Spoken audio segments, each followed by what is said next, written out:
ಆನೋ ಭದ್ರಾಃ ಕ್ರತವೋಯಂತು ವಿಶ್ವತಃ. Let noble thoughts come to us from every side. Vagdevi ಅಪರಾವತಾರವಾದ ಶ್ವೇತ ಸರಸ್ವತಿಗೆ ನಮಸ್ಕರಿಸುತ್ತಾ, ನನ್ನ ಎಲ್ಲ ಜ್ಯೇಷ್ಠ ಸೋದರ ಸೋದರಿಯರಿಗೆ ನಮಸ್ಕರಿಸುತ್ತಾ, ನಮೋ ನಮಸ್ತೆ ಗುರವೇ ಮಹಾತ್ಮನೆ ವಿಮುಕ್ತ ಸಂಗಾಯ ಸದುತ್ತಮಾಯ ನಿತ್ಯಾದ್ವಯಾನಂದ ರಸಸ್ವರೂಪಿಣೆ ಭೂಮ್ನೆ ಸದಾ ಅಪಾರ ದಯಾಂಬುಧಾಮ್ನೆ. ಅಂತಹ ಗುರುಗಳಿಗೆ ನಮೋ ನಮಸ್ತೆ. ಈಗಿರುವಂತಹ ವಿಚಾರ ಸಮಾಧಿ ಸ್ಥಿತಿ ತುಂಬ ಆಳವಾದ ಎತ್ತರವಾದ ವಿಚಾರ. ಇಲ್ಲಿಯವರೆಗೂ ನಮ್ಮ ಸೋದರಿ ಜ್ಯೋತಿ ನಾಗೇಶ್ ಅವರು ಅಹಂಕಾರದ ವಿರಾಟ್ ಸ್ವರೂಪದ ವಿಶ್ವರೂಪ ಸಂದರ್ಶನವನ್ನು ಮಾಡಿಕೊಟ್ರು. ಅಹಂಕಾರ ಅನ್ನೋದು ಎಷ್ಟು ದೊಡ್ಡದು ಅಂತ, ಅದರಿಂದ ನಾವು ಬಿಡಿಸ್ಕೊಳ್ಳುವಂಥದ್ದು, ಅದು ಅತಿ ಸೂಕ್ಷ್ಮವಾಗಿರುವಂಥದ್ದು. ನನಗೆ ಅಹಂಕಾರ ಇಲ್ಲ ಅಂತ ನಾವು ಭಾವಿಸೋದೆ ಅದು ಒಂದು ದೊಡ್ಡ ಅಹಂಕಾರ. ಒಂದಷ್ಟು ಹಂತದಲ್ಲಿ ಬೆಳೆದ ಮೇಲೆ ನಮ್ಗನ್ಸುತ್ತೆ, ನನಗೆ ಅಹಂಕಾರ ಇಲ್ಲ ಅಂತ. ಯಾವಾಗ ನನಗೆ ಅಹಂಕಾರ ಇಲ್ಲ ಅನ್ನೋಂಥ ಭಾವನೆ ನನಗೆ ಬರುತ್ತೆ, ಅದೇ ಅಹಂಕಾರದ ಸೂಚನೆ. ಹಾಗಾಗಿ ಆ ಉಪನ್ಯಾಸದಲ್ಲಿ ನಮಗೆ ಅರ್ಥವಾದ ವಿಚಾರ ಏನು ಅಂದರೆ, ಅಹಂಕಾರ ನಮ್ಮ ಮಿತ್ರ ಅಲ್ಲ ಅಂತ. ನಾವು ಅದರ ಸ್ನೇಹ ಮಾಡಿದ್ರೆ ನಾವು ಮುಂದುವರಿಯೋದಿಕ್ಕೆ, ಆಧ್ಯಾತ್ಮಿಕ ಪಥದಲ್ಲಿ ನಾವು ಮುಂದುವರಿಯೋದಿಕ್ಕೆ ಸಾಧ್ಯ ಇಲ್ಲ ಅಂತ. ಅದಕ್ಕಾಗಿಯೇ ಆದಿಶಂಕರಾಚಾರ್ಯರು ಶತ್ರುವಾದ ಅಹಂಕಾರಕ್ಕೆ ಅದರ ಜೊತೆ ಒಂದು ಪದವನ್ನು ಸೇರಿಸ್ತಾರೆ, ಶತ್ರುವಾದ ಅಹಂಕಾರ. ನೀನದನ್ನ ಎಷ್ಟರ ಮಟ್ಟಿಗೆ ದಮನ ಮಾಡಬೇಕು ಅಂತ ಪ್ರಯತ್ನ ಮಾಡ್ತಾ ಇದ್ರೂ ಕೂಡ ಅದು ಎಲ್ಲೋ ಒಂದು ರೀತಿಯಲ್ಲಿ ಅದರ ತಲೆಯನ್ನ ಎತ್ತುತ್ತೆ. ಅದು ಹಾವಿನ ಸ್ನೇಹವನ್ನ ನಾವು ಮಾಡೋದಿಕ್ಕೆ ಸಾಧ್ಯ ಇಲ್ಲ. ನಮ್ಮ ಥಿಯಾಸಫಿ ವಾಂಗ್ಮಯದಲ್ಲಿ ಒಂದು ಪದವನ್ನು ಉಪಯೋಗಿಸ್ತಾರೆ, ಮೂಲೋತ್ಪಾಟನೆ ಅನ್ನುವಂಥದ್ದು. ಅಂದ್ರೆ ಅಪ್ರೋಚ್. ಮೂಲೋತ್ಪಾಟನೆ ಅಂದ್ರೆ ಬೇರು ಸಹಿತ ಕಿತ್ತಾಕುವಂಥದ್ದು. ಯಾವುದೋ ಒಂದು ಹಂತದಲ್ಲಿ ನಮ್ಗೆ ಅನ್ಸುತ್ತೆ, ನಾನು ಈ ಅಹಂಕಾರವನ್ನ ಬೇರು ಸಹಿತ ಕಿತ್ತಾಕಿದ್ದೀನಿ ಅಂತ. ಆದರೆ ಅಲ್ಲೇ ಅವರು ಒಂದು ಉಪಮಾನವನ್ನ ಕೊಟ್ಟರು, ಬೇರು ಸಹಿತ ಕಿತ್ತಾಕಿದ್ದೀನಿ ಅಂತ ಅನ್ಕೊಳ್ತಾ ಇರಬೇಕಾದ್ರೇನೆ ಅಲ್ಲಿ ಮತ್ತೆ ಅದು ಚಿಗುರೊಡೆಯುತ್ತೆ. ಅದನ್ನ ನಾವು ಸಂಪೂರ್ಣವಾಗಿ ದಮನ ಮಾಡುವಂಥದ್ದು ಅತಿ ಕಷ್ಟವಾಗಿರುವಂತಹ ಕೆಲಸ. ಕಷ್ಟ ಅಂತ ನಾವು ಬಿಡೋದಿಕ್ಕೆ ಸಾಧ್ಯ ಇಲ್ಲ. ಕಷ್ಟ ಸಾಧ್ಯ. ಕಷ್ಟಪಟ್ಟು ನಾವು ಅದನ್ನ ಸಾಧಿಸಬೇಕಾಗಿದೆ. ಯಾವುದನ್ನ ಸಾಧಿಸಬೇಕಾಗಿದೆ? ಅಹಂಕಾರವನ್ನ ದಮನ ಮಾಡುವಂಥದ್ದು. ನಮ್ಮನ್ನ ಇಲ್ಲಿವರೆಗೂ ಅಹಂಕಾರ ಗೆದ್ದುಕೊಂಡೇ ಬಂದಿದೆ. ನಾವು ಅದರ ಅಡಿಯಲ್ಲಿ ಸೇವಕರಾಗಿನೇ ಇದ್ದೀವಿ. ನಾವು we have to become the masters. ನಾವು ಅದರ ಯಜಮಾನನಾಗಬೇಕು. ತಲೆ ಎತ್ತಬೇಡ, ನಿನ್ನ ಹೆಡೆ ಅಂತ ಕರಿತೀವಲ್ಲ ನಾವು, ಆ ಹಾವಿನ ಹೆಡೆಯನ್ನ ಎತ್ತಬೇಡ ಅಂತ ನಾವು ಅದಕ್ಕೆ ಆರ್ಡರ್ ಮಾಡುವಂತ ಹಂತಕ್ಕೆ ಬರಬೇಕು. ಯಾತಕ್ಕಾಗಿ ಈ ರೀತಿ ಅಹಂಕಾರ ಅಷ್ಟು ವಿಶ್ವರೂಪ ಸಂದರ್ಶನವನ್ನ ಮಾಡುತ್ತೆ ಅಂದಾಗ, ಅದು ನಮ್ಮ ಎಲ್ಲ ಇಂದ್ರಿಯಗಳು ಕೂಡ ಬಾಹ್ಯಮುಖವಾಗಿ ಇದೆ.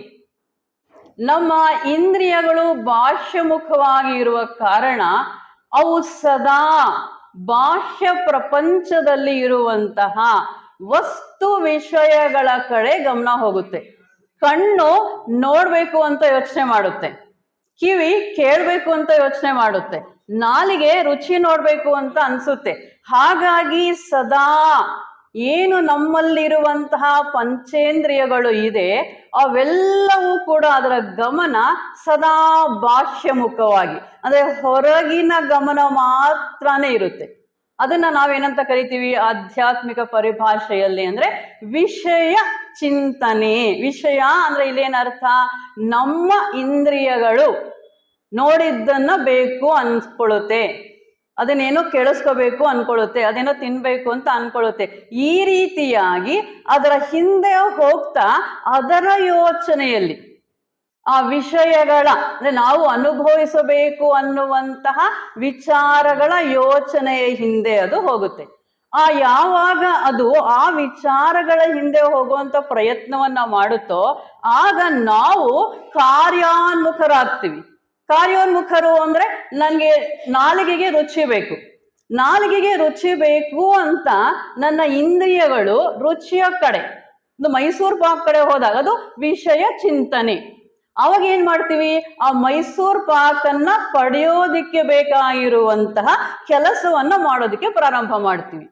ಅಲ್ಲಿ ಏನಿದೆ, ನನಗೆ ಮೈಸೂರು ಪಾಕು ಬೇಕು, ಅದನ್ನ ಏನಂತೀವಿ ನಾವು ಕಾಮ್ಯ ಕರ್ಮ. ಕಾಮ್ಯ ಕರ್ಮ ಅಂದ್ರೆ ಅದರಲ್ಲಿ ಒಂದು ಆಸೆ ಇದೆ, ಆಸೆ ಇದೆ, ನಾನು ಅದನ್ನ ತಗೋಬೇಕು, ಅದನ್ನ ನಾನು ರುಚಿ ನೋಡ್ಬೇಕು, ಆ ರುಚಿ ನೋಡೋದ್ರಿಂದ ನನಗೆ ಆನಂದ ಸಿಕ್ಕುತ್ತೆ, ಸುಖ ಸಿಕ್ಕುತ್ತೆ. ಇದು ಕಾಮ್ಯ ಕರ್ಮ. ಅಂದ್ರೆ ಏನ್ ಮಾಡ್ತಾ ಇದೀವಿ ನಾವು, ಎಷ್ಟರ ಮಟ್ಟಿಗೆ ನಾವು ಅಹಂಕಾರವನ್ನ ದಮನ ಮಾಡಿದೀವಿ ಅಂತ ಅನ್ಕೊಳ್ತಾ ಇದ್ರು ಕೂಡ ಎಲ್ಲಿಯವರೆಗೆ ನಮ್ಮ ಇಂದ್ರಿಯಗಳು ಹೊರಗಿನ ವಿಚಾರಗಳಿಗೆ ಗಮನವನ್ನ ಕೊಡುತ್ತೋ ಆ ವಿಷಯ ಚಿಂತನೆ ನಮ್ಮನ್ನ ಕೆಲಸ ಮಾಡೋ ರೀತಿಯಲ್ಲಿ ಮಾಡುತ್ತೆ. ಆ ಕೆಲಸ ಹೇಗಿರುತ್ತೆ ಅಂದ್ರೆ ಆಸೆಯಿಂದ ಕೂಡಿರುವಂತಹ ಕೆಲಸವಾಗಿರುತ್ತೆ. ಅದನ್ನ ನಾನು ಸಾಧನೆ ಮಾಡಬೇಕು ಅನ್ನೋವಂಥದ್ದು ಒಳಗಡೆನೆ ಹರಿತಾ ಇರುತ್ತೆ, ಅದು ಹೊರಗೆ ಬರ್ದೇ ಇದ್ರು ಕೂಡ ನಾನು ಅದನ್ನ ಸಂಪಾದನೆ ಮಾಡ್ಬೇಕು. ಸೇರ್ಕೊಳ್ತಾ ನಾನು ಅಂತ ನಾವು ಅನ್ಕೊಂಡಿದ್ದೇನು ಅಂದ್ರೆ ಬರೀ ಕಣ್ಣು ನೋಡ್ತಾ ಇದೆ, ಕಿವಿ ಕೇಳಿಸ್ಕೊಳ್ತಾ ಇದೆ ಅಂತ. ಆದ್ರೆ ಅದರ ಹಿಂಬದಿಯಲ್ಲಿ ಈ ನಾನು ಅನ್ನೋಂಥದ್ದು ಇದೆ.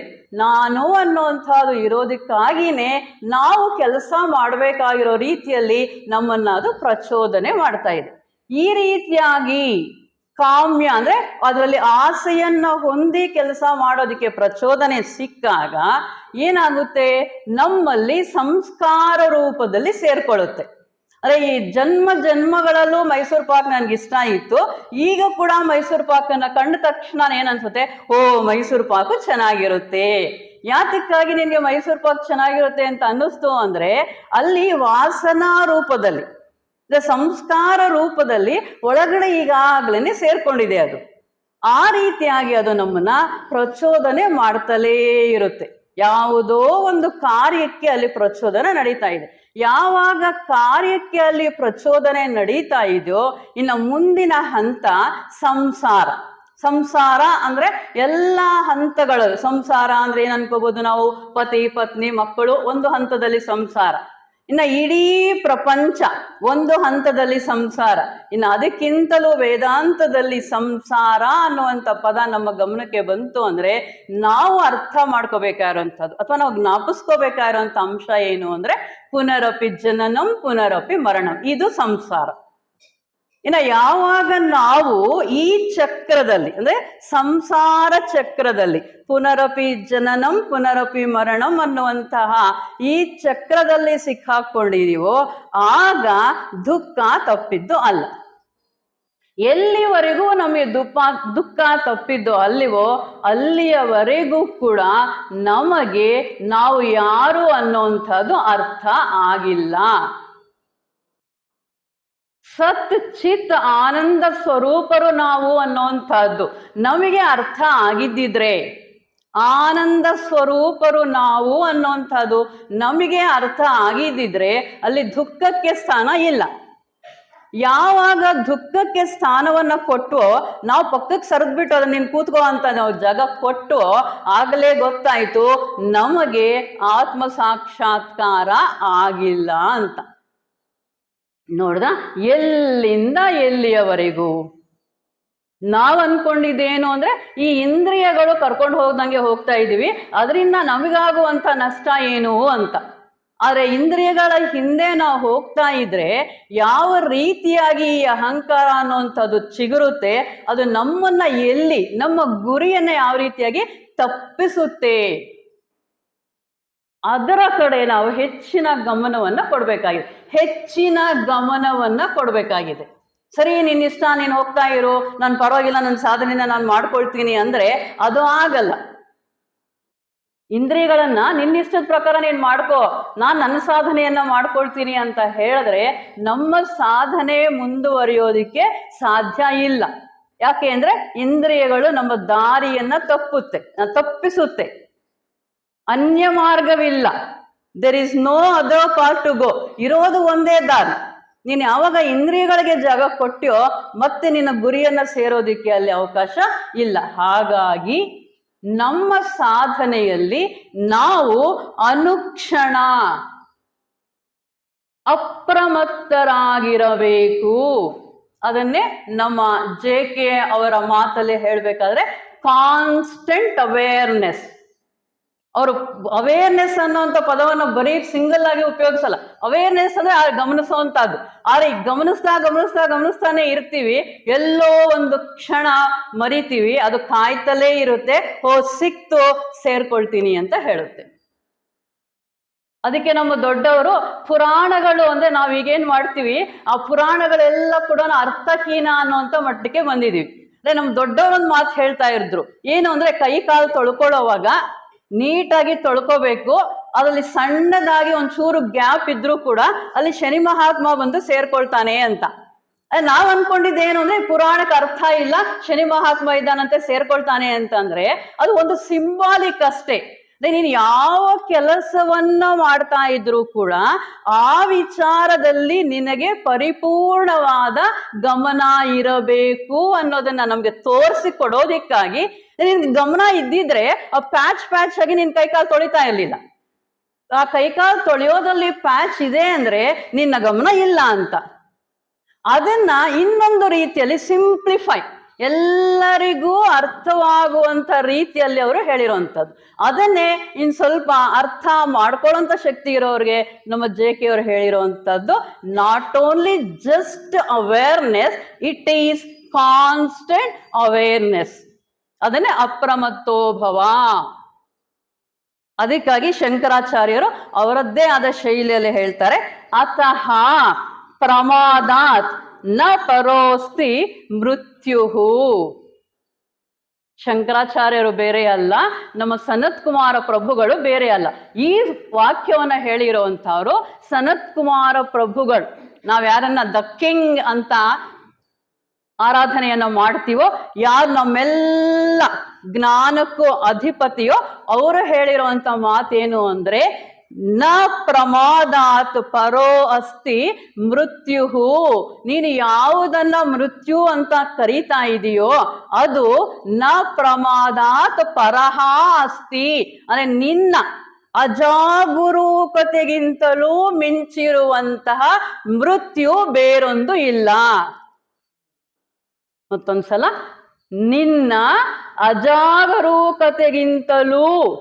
ಮೃತ್ಯುವು ಬೇರೊಂದು ಇಲ್ಲ. ಅಂದ್ರೇನು? ಅಜಾಗರೂಕತೆ ಈಸ್ ಈಕ್ವಲ್ ಟು ಮೃತ್ಯು. ಪರವಾಗಿಲ್ಲ ಬಿಡು, ಯಾರದ್ದೋ ಒಂದು ಮನೆ ಹತ್ರ ಇರುವಂತಹ ರೋಸ್ ಗಿಡ ಅಲ್ವಾ, ಅಲ್ಲಿರುವಂತ ಹೂ ತುಂಬಾ ಬ್ಯೂಟಿಫುಲ್ ಆಗಿದೆ, ಅದು ಒಂದನ್ನ ಹಿಂಗ್ ಕಿತ್ಕೊಂಡ್ರೆ ಏನಾಗುತ್ತೆ, ನಾನೇನು ಬೇರೆ ಏನು ತಗೊಳ್ಳಿಲ್ಲ ಅಲ್ವಾ, ಒಂದು ರೋಸ್ ಅಷ್ಟೇ, ಆ ರೋಸ್ ಅನ್ನ ತಗೊಂಡ್ರೆ ಏನಾಗುತ್ತೆ? ಅಜಾಗರೂಕತೆ. ನಮ್ಮನ್ನ ನಾವೇ ಸಮರ್ಥಿಸ್ಕೊಳ್ಳೋ ಅಂತದ್ದು. ನಾನು ಅಲ್ಲಿ ಬಿದ್ದಿರೋ ಅಂತ ಆ ಹಣದ ಕಟ್ಟೆನೂ ತಗೊಳ್ಳಿಲ್ಲ, ಅವರ ಕಾಂಪೌಂಡ್ ಅಲ್ಲಿ ರೋಸ್, ಆ ರೋಸಿನ ಕಾಂಪೌಂಡ್ ವಾಲ್ಗಿಂತ ಈ ಕಡೆ ಬಂದಿತ್ತು, ಅದಕ್ಕೆ ಒಂದು ರೋಸ್ ಕಿತ್ಕೊಂಡೆ. ಎಲ್ಲಿ ಕರ್ಕೊಂಡೋಗುತ್ತೆ ಅದು? ಮೃತ್ಯುಹು. ಮೃತ್ಯು ಅಂದ್ರೆ ಬರೀ ನಮ್ಮ ಸ್ಥೂಲ ಶರೀರದ ಪತನ ಅಲ್ಲ, ಆಧ್ಯಾತ್ಮಿಕ ಜೀವನದ ಪತನ. ಅದಕ್ಕಾಗಿ ಸನತ್ ಕುಮಾರರು ಹೇಳುವಂತದ್ದು ಅಪ್ರಮತ್ತೋಭವ. ಯಾವ ಕ್ಷಣದಲ್ಲೂ ಕೂಡ ನೀನು ಅಜಾಗರೂಕನಾಗಿ ಇರಲು ಸಾಧ್ಯವಿಲ್ಲ. ಇದು ಪರವಾಗಿಲ್ಲ, ಇದು ಪರವಾಗಿಲ್ಲ, ಇದು ಪರವಾಗಿಲ್ಲ ಅಂತ ಕನ್ಸೆಷನ್ಗಳು ಕೊಡ್ತಾ ಹೋಗ್ತಾ ಇದ್ರೆ ಅದು ನಮ್ಮನ್ನ ಆಧ್ಯಾತ್ಮಿಕ ಮೃತ್ಯುವಿನ ಕಡೆ ಕರ್ಕೊಂಡು ಹೋಗುತ್ತೆ. ಈ ವಾಸನೆಗಳು ನಮ್ಮಲ್ಲಿ ಸೇರ್ಕೊಳ್ಳುತ್ತೆ. ಇವತ್ತು ರೋಸ್ ತಗೊಂಡು ಇನ್ನೊಂದು ದಿನ ತಗೊಳ್ತೀವಿ. ನಮ್ಮ ಹಿರಿಯ ಸೋದರರು ಜಿನರಾಜದಾಸರು ಅದೇ ಹೇಳುವಂತದ್ದು, ಇದು ಸಣ್ಣ ವಿಚಾರ ಅಂತ ಅಲ್ಲ, it is not yours then it is stealing. ಒಬ್ಬ ಹೆಂಗಿದೆ ನೋಡಿ. ನಾವು ಇಲ್ಲಿವರೆಗೂ ಅರ್ಥ ಮಾಡ್ಕೊಂಡಿದ್ದು ಒಂದು ರೋಸ್ ಹೂವನ್ನ ತಗೊಂಡ್ರೆ ಏನು ತಪ್ಪಿಲ್ಲ ಅಂತ. ಆದ್ರೆ ನಮ್ಮ ಜಿನರಾಜದಾಸರು ಹೇಳುವಂಥದ್ದು ಏನು ಅಂದ್ರೆ, ರೋಸ್ ಹೂವಿನಿಂದಲ್ಲ, ನಿನ್ನ ತೋಟದಲ್ಲಿ ಬೆಳೆದಿರುವಂತಹದ್ದು ಅಲ್ಲ, ನೀನು ನೀರು ಹಾಕಿ ಬೆಳೆಸಿರುವಂತಹದ್ದು ಅಲ್ಲ. ಆ ರೋಸು ನೀನು ತಗೊಂಡ್ರೆ ಅದು ಕಳ್ಳತನ. ಯಾವತ್ತಾದ್ರೂ ನಮ್ಗೆ ಆ ಭಾವನೆ ಬಂದಿತ್ತ? ಅದು ಕಳ್ಳತನ. ದೊಡ್ಡ ವಿಚಾರಗಳನ್ನ ರಾತ್ರಿ ಹೊತ್ತು ತಗೊಂಡ್ರೆ ಕಳ್ತನ, ಹಗಲಲ್ಲಿ ತಗೊಂಡ್ರೆ ಕಳ್ತನ ಅಲ್ಲ ಅಂತ ನಾವು ಅನ್ಕೊಂಡಿರೋಂಥದ್ದು. ನಿಂದಲ್ವಾ ಮುಗೀತು, ನಿಂದಲ್ವಾ ಮುಗೀತು. ಅದು ಪ್ರಮಾದ. ನೀನು ಯಾವತ್ತಾದ್ರೂ ಒಂದೇ ಒಂದು ಕ್ಷಣ ಅದರಿಂದ ಪಕ್ಕಕ್ಕೆ ಬಂದೆ. ಒಳ್ಳೆ ಒಂದು ಎಕ್ಸಾಂಪಲ್ ಹೇಳಿದ್ರು ನಮ್ಮ ಸೋದರಿ ಜ್ಯೋತಿ ಅವರು. ಮೇಲಿಂದ ಚೆಂಡು, ಅದು ಎಷ್ಟು ಮೇಲಿಂದ ಜಾರಿದ್ರೆ ಅಷ್ಟು ಫೋರ್ಸ್ ಜಾಸ್ತಿ ಅದಕ್ಕೆ. ನಾವು ಆಧ್ಯಾತ್ಮಿಕ ಪಥದಲ್ಲಿ ಎಷ್ಟು ಮುಂದೆ ಮುಂದೆ ಮುಂದೆ ಮುಂದೆ ಹೋಗ್ತಾ ಇರ್ತೀವಿ, ಆಗ ಅಷ್ಟಷ್ಟು ಪ್ರಮತ್ತರಾಗೇ ಇರ್ಬೇಕು ನಾವು. ಅಂದ್ರೆ ಅಷ್ಟಷ್ಟು ಜಾಗರೂಕರಾಗೇ ಇರ್ಬೇಕು. ಯಾಕೆ ಅಂದ್ರೆ ಸಣ್ಣ ಹೈಟಿಂದ, ಎತ್ತರದಿಂದ ಬಿದ್ರೆ ಬರೀ ಕಾಲು ಮುರಿಯುತ್ತೆ. ತುಂಬಾ ಎತ್ತರದಿಂದ ಬಿದ್ರೆ ಅಲ್ವಾ? ಹಾಗಾಗಿ ಎತ್ತರ ಹೋದಷ್ಟು ಕೂಡ ನಾವು ತುಂಬಾ ಜಾಗರೂಕರಾಗೇ ಇರಬೇಕು. ಜಾಗರೂಕತೆಯಿಂದ ಇದ್ದಾಗ ಮಾತ್ರನೇ ನಮ್ಮ ಆಧ್ಯಾತ್ಮಿಕ ಪ್ರಗತಿ ಸಾಧ್ಯ. ಹಾಗಾಗಿ ಈ ಆತ್ಮ ವಿಸ್ಮೃತಿ ಅಂತ ಕರಿತೀವಿ. ಅಂದ್ರೆ ನಾನು ಯಾರು ಅನ್ನುವಂಥದ್ದನ್ನ ಮರೆತು, ಅಹಂಕಾರವೇ ನಾನು. ಅಂದ್ರೆ ಅಹಂಕಾರ ಅಂದ್ರೆ ಏನು? ದೇಹಾತ್ಮ ಭಾವ, ದೇಹ ಮನಸ್ಸು ಬುದ್ಧಿ ಇದು ನಾನು ಅಂತ ಎಲ್ಲಿವರೆಗೂ ನೀನು ಅನ್ಕೊಳ್ತೀಯೋ ಅಲ್ಲಿವರೆಗೂ ಕೂಡ ನೀನು ಅಮೃತತ್ವವನ್ನ ಸೇರಲಿಕ್ಕೆ ಸಾಧ್ಯ ಇಲ್ಲ. ನೀನು ದೇಹಾತ್ಮ ಅಲ್ಲ. ಆತ್ಮನನ್ನ ಮರೆಯಬೇಡ. ಆತ್ಮ ವಿಸ್ಮೃತಿ ಅಂದ್ರೆ ಮರೆಯುವಂಥದ್ದು, ಮರೆಯೋದಕ್ಕೆ ಇಲ್ಲಿ ಅವಕಾಶ ಇಲ್ಲ. ಹಾಗಾಗಿ ಇನ್ನು ನನ್ನ ಸಾಧನೆ ಏನು? ಯಾವ ರೀತಿಯಲ್ಲಿ ನಾನು ಸಾಧನೆಯನ್ನ ಮಾಡಿದಾಗ ಆಧ್ಯಾತ್ಮಿಕ ಪ್ರಗತಿಯಲ್ಲಿ ಮುಂದುವರಿಯೋದಿಕ್ಕೆ ಸಾಧ್ಯ ಅಂದ್ರೆ ತುಂಬಾ ಅದ್ಭುತವಾದಂತಹ ಶ್ಲೋಕ. ಬಾಹ್ಯೇ ನಿರುದ್ಧೆ ಮನಸಃ ಪ್ರಸನ್ನತಾ ಮನಃ ಪ್ರಸಾದೆ ಪರಮಾತ್ಮ ದರ್ಶನಂ. ಇದೊಂದು ವಾಕ್ಯ ಸಾಕು. ಮನಃ ಪ್ರಸಾದೆ ಪರಮಾತ್ಮ ದರ್ಶನಂ. ಯಾವಾಗ ನಿನಗೆ ಆ ಪರಮಾತ್ಮನ ದರ್ಶನವಾಗುತ್ತೆ ಅಂದರೆ ನಾವೆಲ್ಲ ಕೂಡ ಹೊರಗಡೆ ಹುಡುಕ್ತಾ ಇದೀವಿ. ಅದಕ್ಕೆ ಮೊದಲನೆಯ ಚರಣದಲ್ಲಿ ಹೇಳ್ತಾರೆ, ಬಾಹ್ಯೇ ನಿರುದ್ಧೆ. ನೀನೇನ್ ಅನ್ಕೊಳ್ತಾ ಇದೀಯಾ? ಹೊರಗಡೆ ಸುಖ ಇದೆ, ಬ್ಯಾಂಕ್ ಬ್ಯಾಲೆನ್ಸ್ ಹೆಚ್ಚಿಗಿದ್ರೆ ಸುಖ ಇದೆ, ಸ್ವಂತ ಮನೆ ಇದ್ರೆ ಸುಖ ಇದೆ, ಮಕ್ಕಳು ಚೆನ್ನಾಗಿ ಓದ್ಕೊಂಡಿದ್ರೆ ಸುಖ ಇದೆ. ನಿನ್ನ ಸುಖಕ್ಕಾಗಿ, ನಿನ್ನ ಆನಂದಕ್ಕಾಗಿ ಎಷ್ಟು ಹೊತ್ತು ಕೂಡ ಬಾಹ್ಯೇ ಹೊರಗಡೆ ಪ್ರಪಂಚದಲ್ಲಿ ನೀನು ಹುಡುಕ್ತಾ ಇದೀಯಾ. ಮನಸ್ಸಿರೋ ಅಂಥದ್ದು ಆಂತರಿಕದಲ್ಲಿ, ನೀನು ಹುಡುಕ್ತಾ ಇರೋವಂಥದ್ದು ಹೊರಗಡೆ ಎಲ್ಲಿ ಸಿಗದೇ ಇದೆ ಅಂತದ್ದು. ಇಲ್ಲದೇ ಇರುವಂತಹ ಜಾಗದಲ್ಲಿ ನೀನು ಹುಡುಕ್ತಾ ಇದ್ರೆ, ಒಂದು ಅಜ್ಜಿ ಇತ್ತು. ಆ ಅಜ್ಜಿ ಮನೆಯಲ್ಲಿ ಪಾಪ ಕರೆಂಟ್ ಸರಿಯಾಗಿರ್ಲಿಲ್ಲ, ಕಣ್ಣು ಸರಿಯಾಗಿ ಕಾಣ್ತಾ ಇರಲಿಲ್ಲ. ಒಂದು ಸೂಜಿ ಬಿದ್ದೋಯ್ತು. ಆ ಕತ್ಲಲ್ಲಿ ಹುಡುಕಿದ್ಲು, ಅದು ಸಿಗಲಿಲ್ಲ. ಅದಕ್ಕೆ ಅವಳೇನ್ ಮಾಡಿದ್ಲು, ಹೊರಗಡೆ ಸ್ಟ್ರೀಟ್ ಲೈಟ್ ಇತ್ತು, ಆ ಕಂಬದ ಕೆಳಗಡೆ ಹುಡುಕ್ತಾ ಇದ್ಲು. ಯಾರೋ ನಮ್ಮಂತ ಬುದ್ಧಿವಂತರು ಹೋದ, ಅಜ್ಜಿ ಏನ್ ಮಾಡ್ತಾ ಇದೀಯಾ? ಹುಡುಕ್ತಾ ಇದ್ದೀನಪ್ಪ. ಏನ್ ಹುಡುಕ್ತಾ ಇದೀಯಾ? ಸೂಜಿ ಹುಡುಕ್ತಾ ಇದ್ದೀನಿ. ಅದಕ್ಕೆ ಅವ್ರು ಕೇಳಿದ್ರು, ಎಲ್ಲಿ ಕಳ್ಕೊಂಡೆ? ಮನೇಲಿ ಕಳ್ಕೊಂಡೆ ಸೂಜಿನ. ಕಳ್ಕೊಂಡಿದ್ದು ಮನೆಯಲ್ಲಿ, ಹುಡುಕ್ತಾ ಇರೋದು ಹೊರಗಡೆ. ಈಗ ನಮ್ದು ಆಪೋಸಿಟ್. ನಾವು ಹೊರಗಡೆ ಹುಡುಕ್ತಾ ಇದ್ದೀವಿ, ಆದ್ರೆ ಶಾಂತಿ ಇರೋವಂಥದ್ದು ಒಳಗಡೆ. ಹೌದಾನೆ? ಶಾಂತಿ ಇರುವಂತಹದ್ದು ಹೊರಗಡೆ. ನಿನಗೆ ಶಾಂತಿ ಬೇಕಾದರೆ ಬಾಹ್ಯ ನಿರುದ್ಧೆ, ಹೊರಗಡೆ ವಿಚಾರಗಳನ್ನ ಹುಡುಕಬೇಡ. ಯಾವಾಗ ಹೊರಗಡೆಯ ವಿಚಾರಗಳನ್ನ ನೀನು ಹುಡುಕೋದನ್ನ ನಿಲ್ಲಿಸ್ತೀಯೋ, ನೋಡಿದ್ರ ನಾವು ಅರ್ಥ ಮಾಡ್ಕೊಂಡಿರೋದಲ್ಲ, ವಿಷಯಗಳನ್ನ, ಆಧ್ಯಾತ್ಮಿಕ ವಿಷಯಗಳನ್ನ ಅಪಾರ್ಥ ಮಾಡ್ಕೊಂಡಿದೀವಿ. ಎಷ್ಟೊತ್ತಿದ್ರೂ ಕೂಡ ಹೊರಗಡೆನೇ ಹುಡುಕುವಂತಹ ಪ್ರಯತ್ನವನ್ನ ನಾವು ಮಾಡ್ತಾ ಇದ್ದೀವಿ. ನಾವು ಮಾಡ್ಬೇಕಾಗಿರುವಂತ ಕೆಲಸ ಏನು? ಬಾಹ್ಯ ನಿರುದ್ಧೆ, ಹೊರಗಡೆ ವಿಚಾರಗಳನ್ನ, ವಿಷಯಗಳನ್ನ ಹುಡುಕೋದನ್ನ ನಿಲ್ಲಿಸು. ಆ ರೀತಿಯ ಹೊರಗಡೆ ಹುಡುಕೋದನ್ನ ನೀನು ನಿಲ್ಲಿಸಿದಾಗ ಮನಃ ಪ್ರಸನ್ನತ, ಮನಸ್ಸಿನಲ್ಲಿ ಆ ಪ್ರಸನ್ನತೆ ಮೂಡಿ ಬರುತ್ತೆ. ಯಾವಾಗ ಮನಸ್ಸಿನಲ್ಲಿ ಪ್ರಸನ್ನತೆ ಮೂಡಿ ಬರುತ್ತೋ ಮನಃ ಪ್ರಸಾದೇ ಪರಮಾತ್ಮ ದರ್ಶನಂ. ಪರಮಾತ್ಮ ದರ್ಶನ ಬೇರೆ ಅಲ್ಲ, ಆ ಮನಸ್ಸಿನ ಆನಂದ ನೆಮ್ಮದಿ ಬೇರೆ ಅಲ್ಲ. ಯಾವಾಗ ನಿನ್ನ ಮನಸ್ಸಿನಲ್ಲಿ ಪರಿಪೂರ್ಣವಾದ ಆ ಶಾಂತಿ, ಆನಂದ, ತೃಪ್ತಿ ಇವೆಲ್ಲವೂ ಕಾಣಿಸ್ತೋ ಆಗಲೇ ಪರಮಾತ್ಮನ ದರ್ಶನ. ಈಗ ನಮಗೆ ನಮ್ಮ ಸಾಧನೆ ಏನು, ನಮ್ಮ ಸಮಾಧಿ ಸ್ಥಿತಿ ಅಂದ್ರೆ ಏನು, ಆ ಸಮಾಧಿ ಸ್ಥಿತಿಗೆ ನಾವು ಹೋಗ್ಬೇಕಾದ್ರೆ ನಾವು ಮಾಡಬೇಕಾಗಿರುವಂತಹ ಕೆಲಸ ಏನು ಅನ್ನೋದು ಅರ್ಥ ಆಯ್ತು. ನಾವು ಅನ್ಕೊಂಡಿರುವಂತಹದ್ದು ಸಮಾಧಿ ಸ್ಥಿತಿ ಅಂದ್ರೆ ಅದೆಲ್ಲೋ ಮೇಲಿದೆ, ಹೌದಾ? ನಾವು ಲಿಫ್ಟಲ್ಲಿ ಹೋದ್ರೆ ಸಮಾಧಿ ಸ್ಥಿತಿ ಸಿಕ್ಕುತ್ತೆ, ನಡ್ಕೊಂಡು ಹೋಗಕ್ಕೆ ಆಗಲ್ಲ ಅಂತ. ಆದರೆ ಸಮಾಧಿ ಸ್ಥಿತಿಯನ್ನ ನಾವು ಹೊಂದಬೇಕಾದ್ರೆ ಪ್ರಥಮ ಹಂತದಲ್ಲಿ ನಾವು ಮಾಡಬೇಕಾಗಿರುವಂಥದ್ದು ಹೊರಗಡೆ ಓಡ್ತಾ ಇರುವಂತಹ ಇಂದ್ರಿಯಗಳನ್ನ ಮನಸ್ಸಿನ ಸಹಾಯದಿಂದ ನಿಗ್ರಹಿಸು. ಯಾವಾಗ ಅವುಗಳನ್ನ ನೀನು ನಿಗ್ರಹಿಸುತ್ತೀಯೋ ಆಗ ಮನಸ್ಸು ಒಂದು ಹಂತಕ್ಕೆ ಬರುತ್ತೆ. ನಿಶ್ಚಲನಾದ ಪರಮಾತ್ಮನನ್ನ ನೋಡೋದಿಕ್ಕೆ ಸದಾ ಚಲನಾತ್ಮಕವಾಗಿರುವಂತಹ ಮನಸ್ಸಿನಿಂದ ಹೇಗ್ ನೋಡ್ತೀಯ? ನಮ್ಗೆಲ್ಲರಿಗೂ ಗೊತ್ತಿದೆ ಮನಸ್ಸು ಚಂಚಲ ಅಂತ. ಪರಮಾತ್ಮ ನಿಶ್ಚಲ.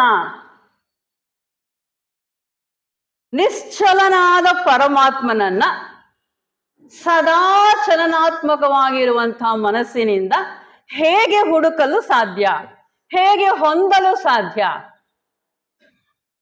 ಇಲ್ಲಿದೆ ಕೀ. ಹೌದ್ ತಾನೆ? ನಾವೆಲ್ಲೋ ಎಡುತ್ತಾ ಇದ್ದೀವಿ, ಎಲ್ಲೋ ಬೇರೆ ದಾರಿಯನ್ನ ಹಿಡಿತಾ ಇದ್ದೀವಿ. ಈಗ ತಸ್ಮಿನ್ ಸುದೃಷ್ಟೇ ಭವಬಂಧ ನಾಶೋ. ಯಾತಕ್ಕಾಗಿ ಪರಮಾತ್ಮನ ದರ್ಶನ? ಸುದೃಷ್ಟೇ, ಆ ಚೆನ್ನಾಗಿ, ಬರೀ ದೃಷ್ಟಿ ಅಂತ ಹೇಳಕ್ಕೆ ನಮ್ಮ ಆದಿಶಂಕರರಿಗೆ ಸಾಕಾಗಲ್ಲ ಅನ್ನಿಸ್ತೇನೋ. ಸುದೃಷ್ಟೇ, ಚೆನ್ನಾಗಿ ನಿನಗೆ ಪರಮಾತ್ಮನ ದರ್ಶನವಾದಾಗ ಯಾವ ಬಂಧನಗಳು ಇಲ್ಲ. ಯಾಕೆ? ಆ ಎಲ್ಲ ಬಂಧನಗಳನ್ನ ನಮ್ಮನ್ನ ಕಟ್ ಹಾಕೊಂಡಿರುವಂಥದ್ದು ನಾವೇ. ಆತ್ಯಂತಿಕವಾದ ಆನಂದ, ಆತ್ಯಂತಿಕವಾದ ಶಾಂತಿ ನಮಗೆ ಸಿಕ್ಕಾಗ ಬಂಧನಗಳು ತಾವಾಗೆ. ಯಾಕೆಂದ್ರೆ ಎಲ್ಲ ಬಂಧನಗಳು ಈ ಶರೀರಕ್ಕೆ, ಮನಸ್ಸಿಗೆ ಸಂಬಂಧಪಟ್ಟಿರುವಂಥದ್ದು. ಯಾವಾಗ ಮನಸ್ಸು ಒಂದು ನಿಶ್ಚಲ ಸ್ಥಿತಿಗೆ ಬಂತೋ ಈ ಎಲ್ಲ ಬಂಧನಗಳು ಕೂಡ ಅಶಾಶ್ವತ.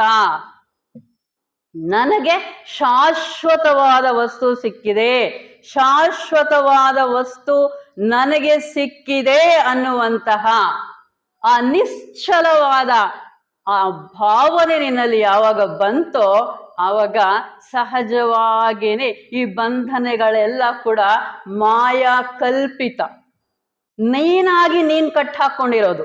ಅಯ್ಯೋ, ಎಲ್ಲಿ ಬರಕ್ಕಾಗುತ್ತೆ? ಮನೆಯಲ್ಲಿ ಎಷ್ಟು ಕೆಲಸ, ಮನೆಯಲ್ಲಿ ಎಲ್ಲ ಇಟ್ಕೊಂಡಿರೋದು ಯಾರು? ನಾವೇ. ಅದು ಎಲ್ಲಿ ಬರಕ್ಕಾಗುತ್ತೆ? ಕಟ್ ಹಾಕೊಂಡಿರೋದು ನಾವೇ. ಕಟ್ ಹಾಕೊಂಡಿರೋದು ನಾವೇ ಆದ್ಮೇಲೆ ಬಿಡಿಸ್ಕೋಬೇಕಾಗಿರೋದು ನಾವೇ ತಾನೇ ಕಟ್ ಹಾಕೊಂಡಿರೋದು, ನಾವೇ ತಾನೇ ಬಿಡಿಸ್ಬೇಕಾಗಿರೋಂಥದ್ದು. ಹಾಗಾಗಿ ಬಹಿರ್ನಿರೋಧ ಪದವಿ ವಿಮುಕ್ತಿ, ಆ ಸಮಾಧಿ ಸ್ಥಿತಿಯನ್ನ ನೀನು ಹೊಂದಬೇಕಾದರೆ ಮೊದಲನೇ ಹಂತ ಸದಾ ಹೊರಗಡೆ ಹುಡುಕ್ತಾ ಇರುವಂತಹ ಆ ಇಂದ್ರಿಯಗಳನ್ನ ಅಂತರ್ಮುಖ ಮಾಡು. ಅಂತರ್ಮುಖ ಮಾಡಿದಾಗ ಮಾತ್ರನೇ ಮನಸ್ಸಿನ ಪ್ರಸನ್ನತೆ ಸಾಧ್ಯ. ಮನಃ ಪ್ರಸಾದೆ ಪರಮಾತ್ಮ ದರ್ಶನಂ, ಇದು ಸಮಾಧಿ. ಹಾಗಾಗಿ ಎಲ್ಲೋ ಸಮಾಧಿ ಏನೋ ಸಮಾಧಿ ಅನ್ನುವಂಥದ್ದು ಅಲ್ಲ, ಆ ಸಾಧನೆಯನ್ನ ಮಾಡಬೇಕಾಗಿರುವಂಥದ್ದು ನಾವೇ. ಈ ನಾನಾತ್ವ ಪ್ರಪಂಚದಲ್ಲಿ ಅದು ಬೇರೆ ಇದು ಬೇರೆ, ಅವರು ಬೇರೆ ಇವರು ಬೇರೆ, ಪ್ರೀತಿ ದ್ವೇಷ, ಅವ್ರು ಹಿಂಗೆಲ್ಲ ಮಾಡ್ತಾರಲ್ಲ, ಅವ್ರು ನಾನು ಹೆಂಗೆ ಪ್ರೀತಿ ಮಾಡೋದು, ಇವ್ರ್ಯಾಕೆ ಹಿಂಗೆಲ್ಲ ಮಾಡ್ತಾರೆ, ಏನೆಲ್ಲ ವ್ಯತ್ಯಾಸಗಳನ್ನ ನಾವು ಕಾಣ್ತಾ ಇರ್ತೀವೋ, ವ್ಯತ್ಯಾಸಗಳಿರುವುದೆಲ್ಲವೂ ಕೂಡ ದೇಹಾತ್ಮನಲ್ಲಿ. ಅಲ್ಲಿಯವರೆಗೂ ನಾವು ಮೃತ್ಯುವಿನಿಂದ ಮೃತ್ಯುವಿಗೆ, ಮೇಡಮ್ ಬ್ಲವೆಟ್ಸ್ಕಿ ಅವರ ಮಾತು, ಎಲ್ಲಿಯವರೆಗೂ ನೀನು ದೇಹಾತ್ಮವನ್ನು ನೋಡ್ತಾ ಇರ್ತೀಯೋ ದೇಹಾತ್ಮ ಶಾಶ್ವತ ಅಲ್ಲ. ಅಂದ್ರೆ ನೀನು ಕಾಣ್ತಾ ಇರುವಂಥದ್ದು ಏನು? ಶಾಶ್ವತವಲ್ಲದ ಮೃತ್ಯುವಿಗೆ ಆಹಾರವಾಗುವಂತಹ ವಸ್ತುವನ್ನ. ಅಲ್ಲಿಯವರೆಗೂ ನಿನ್ನ ಕಥೆನೂ ಅಷ್ಟೇ, ಜನ್ಮದಿಂದ ಮೃತ್ಯು, ಮೃತ್ಯುವಿನಿಂದ ಜನ್ಮ, ಇದು ಹಾಗೆಯೇ ಸುತ್ತುತ್ತಾನೇ ಇರುತ್ತೆ. ಹಾಗಾಗಿ ನಮ್ಮ ಗಮನ ಹೇಗಿರಬೇಕು? ಓ ಗುರುಗಳೇ, ಓ ಪರಮಾತ್ಮ, ಇಷ್ಟೆಲ್ಲ ಪ್ರಪಂಚವನ್ನ ಲೀಲಾರೂಪವಾಗಿ ಮಾಡಿದೀಯಾ, ಅವನ ಕೈಲಿ ಸೇವೆ ಮಾಡಿಸ್ತಾ ಇದೀಯಾ, ಇವನ ಕೈಲಿ ಹೊಡೆಸ್ತಾ ಇದೀಯಾ, ಅವನನ್ನು ಕಳನನ್ನಾಗಿ ಮಾಡಿದೀಯಾ, ಇವನನ್ನು ಒಳ್ಳೆ ದಾನಿಯನ್ನಾಗಿ ಮಾಡಿದೀಯಾ, ಇದೆಲ್ಲ ನಿನ್ನ ಲೀಲೆ, ಎಲ್ಲ ನಿನ್ನ ಲೀಲೆ. ಈ ಲೀಲೆಯಲ್ಲಿ ನಾನು ಒಂದು ಸರಿಯಾದ ಪಾತ್ರವನ್ನ ನಿರ್ವಹಿಸೋದಕ್ಕೆ ನನಗೊಂದು ಅವಕಾಶವನ್ನ ಕೊಡು. ಜೀವನಾನೇ ಒಂದು ನಾಟಕ.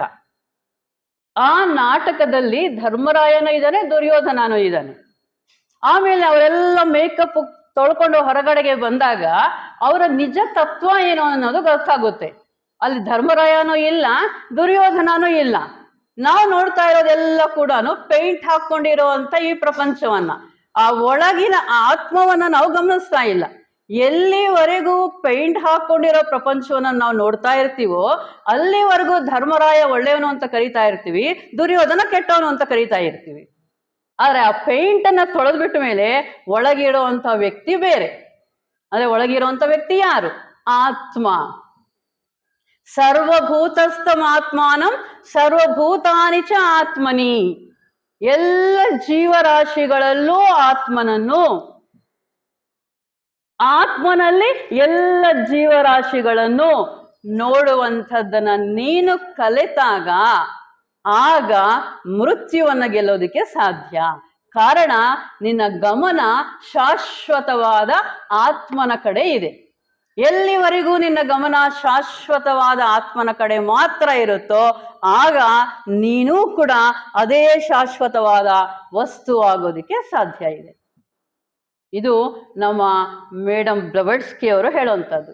ಹಾಗಾಗಿ ಇದನ್ನ ನೀನು ಅರ್ಥ ಮಾಡ್ಕೊಂಡಾಗ, ಅಂದರೆ ಸರ್ವರಲ್ಲೂ ಇರುವಂತಹ ಆತ್ಮತತ್ವವೇ ನನ್ನಲ್ಲಿರುವಂಥದ್ದು, ನನ್ನಲ್ಲಿ ಇರುವಂತಹ ಆತ್ಮತತ್ವವೇ ಸರ್ವರಲ್ಲೂ ಇರುವಂಥದ್ದು ಅನ್ನುವಂಥದ್ದು ನಿನಗೆ ಅರ್ಥವಾದಾಗ ಅಜ್ಞಾನ ಹೃದಯ ಗ್ರಂಥೆ ನಿರ್ಶೇಷ ವಿಲಯಸ್ತತ ಸಮಾಧಿನ ಅವಿಕಲ್ಪೇನ ಯದ ಅದ್ವೈತಾತ್ಮ ದರ್ಶನಂ. ನೀನು ಆತ್ಮನನ್ನ ಕಾಣುವಂತಹದನ್ನ ಸಾಧನೆಯನ್ನ ಮಾಡಿದಾಗ ಹೃದಯ ಗ್ರಂಥಿ ಅನ್ನುವಂಥ ಪದವನ್ನು ಉಪಯೋಗಿಸ್ತಾರೆ. ಹೃದಯ ಗ್ರಂಥಿ ಅಂದ್ರೆ ಏನು ಅಂದ್ರೆ, ಒಂದು ದಾರ ಇದೆ, ಆ ದಾರಕ್ಕೆ ಅಲ್ಲಲ್ಲಿ ಗಂಟುಗಳಿದೆ. ಸರಾಗವಾಗಿರುವಂತ ದಾರನ ನಾವು ಫೀಲ್ ಮಾಡೋದು ಹೇಗಿರುತ್ತೆ? ಮಧ್ಯೆ ಗಂಟುಗಳನ್ನ ಇರುವಂತ ದಾರವನ್ನ ಫೀಲ್ ಮಾಡೋದು ಹೇಗಿರುತ್ತೆ? ಈಗ ಸರಾಗವಾಗಿ ಬರುತ್ತೆ, ಆದ್ರೆ ಗಂಟಿದ ಕಡೆ ಏನಾಗುತ್ತೆ? ಅಲ್ಲಲ್ಲೇ ನಮ್ಮ ಬೆರಳುಗಳು ನಿಲ್ಲುತ್ತೆ. ಆ ರೀತಿಯಾಗಿ ನಮ್ಮ ಹೃದಯಗಳಲ್ಲಿ ಅಜ್ಞಾನ ಅಂದ್ರೆ ಅವಿದ್ಯೆ, ಸ್ವಾರ್ಥ, ನಾವು ಶರೀರ ಅನ್ನುವಂತಹ ತಪ್ಪು ಕಲ್ಪನೆ, ನಮ್ಮ ಹಿರಿಯ ಸಹೋದರಿ ಆವರಣಗಳು ಪಂಚಕೋಶಗಳು ಇದ್ರ ಬಗ್ಗೆ ಎಲ್ಲ ಹೇಳ್ತಾ ಇದ್ರು. ಇವೆಲ್ಲವೂ ಕೂಡ ನಾನು ಅನ್ನುವಂತಹ ಆ ಭಾವನೆ ನಮ್ಮಲ್ಲಿ ಇರುತ್ತೆ. ಅವೆಲ್ಲಾನು ನಮ್ಮ ಹೃದಯಗಳಲ್ಲಿ ಇರುವಂತಹ ಗಂಟುಗಳು. ಆತ್ಮಜ್ಞಾನ ಆ ಗಂಟುಗಳ ಮುಖಾಂತರ ಪ್ರವಹಿಸಲು ಕಷ್ಟ ಸಾಧ್ಯ.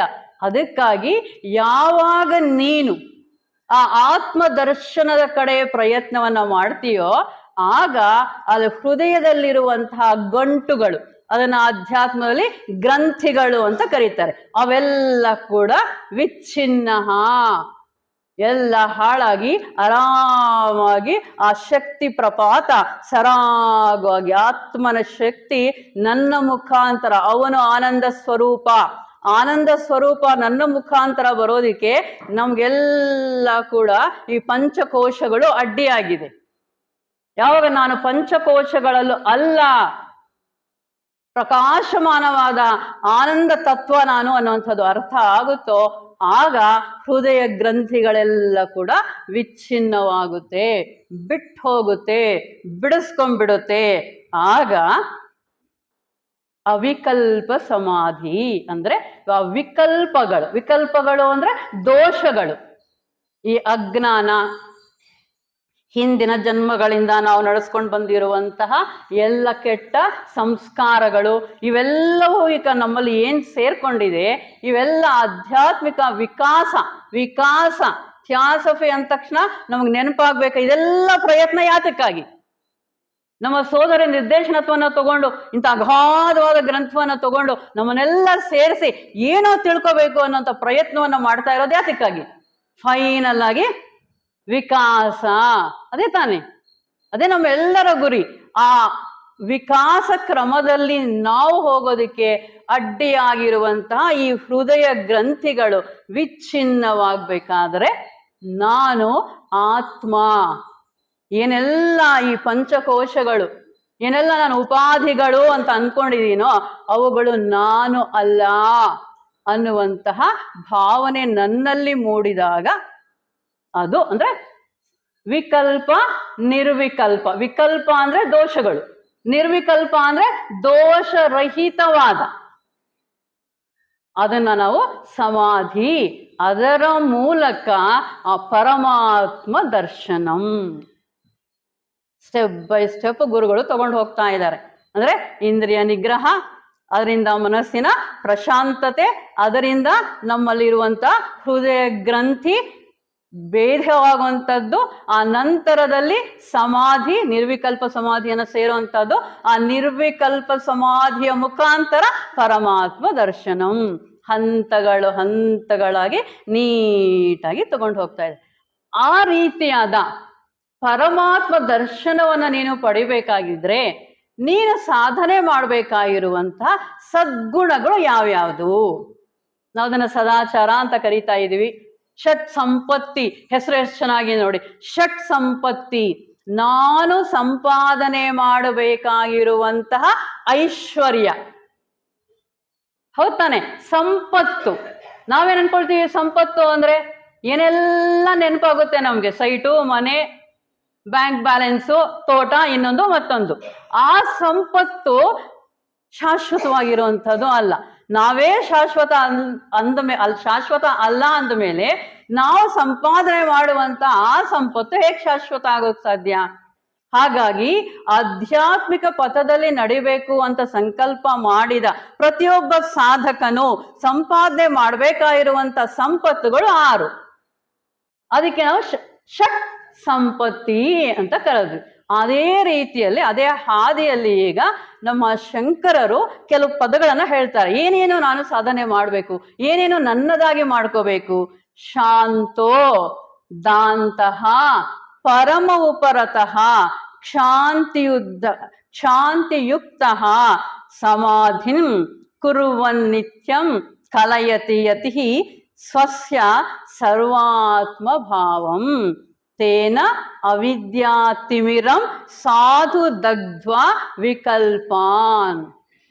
ಈ ಸಂಪತ್ತನ್ನ, ಈ ಗುಣಗಳನ್ನ ನೀವು ಸಂಪಾದನೆ ಮಾಡ್ಬೇಕು. ಯಾವ್ಯಾವುದು?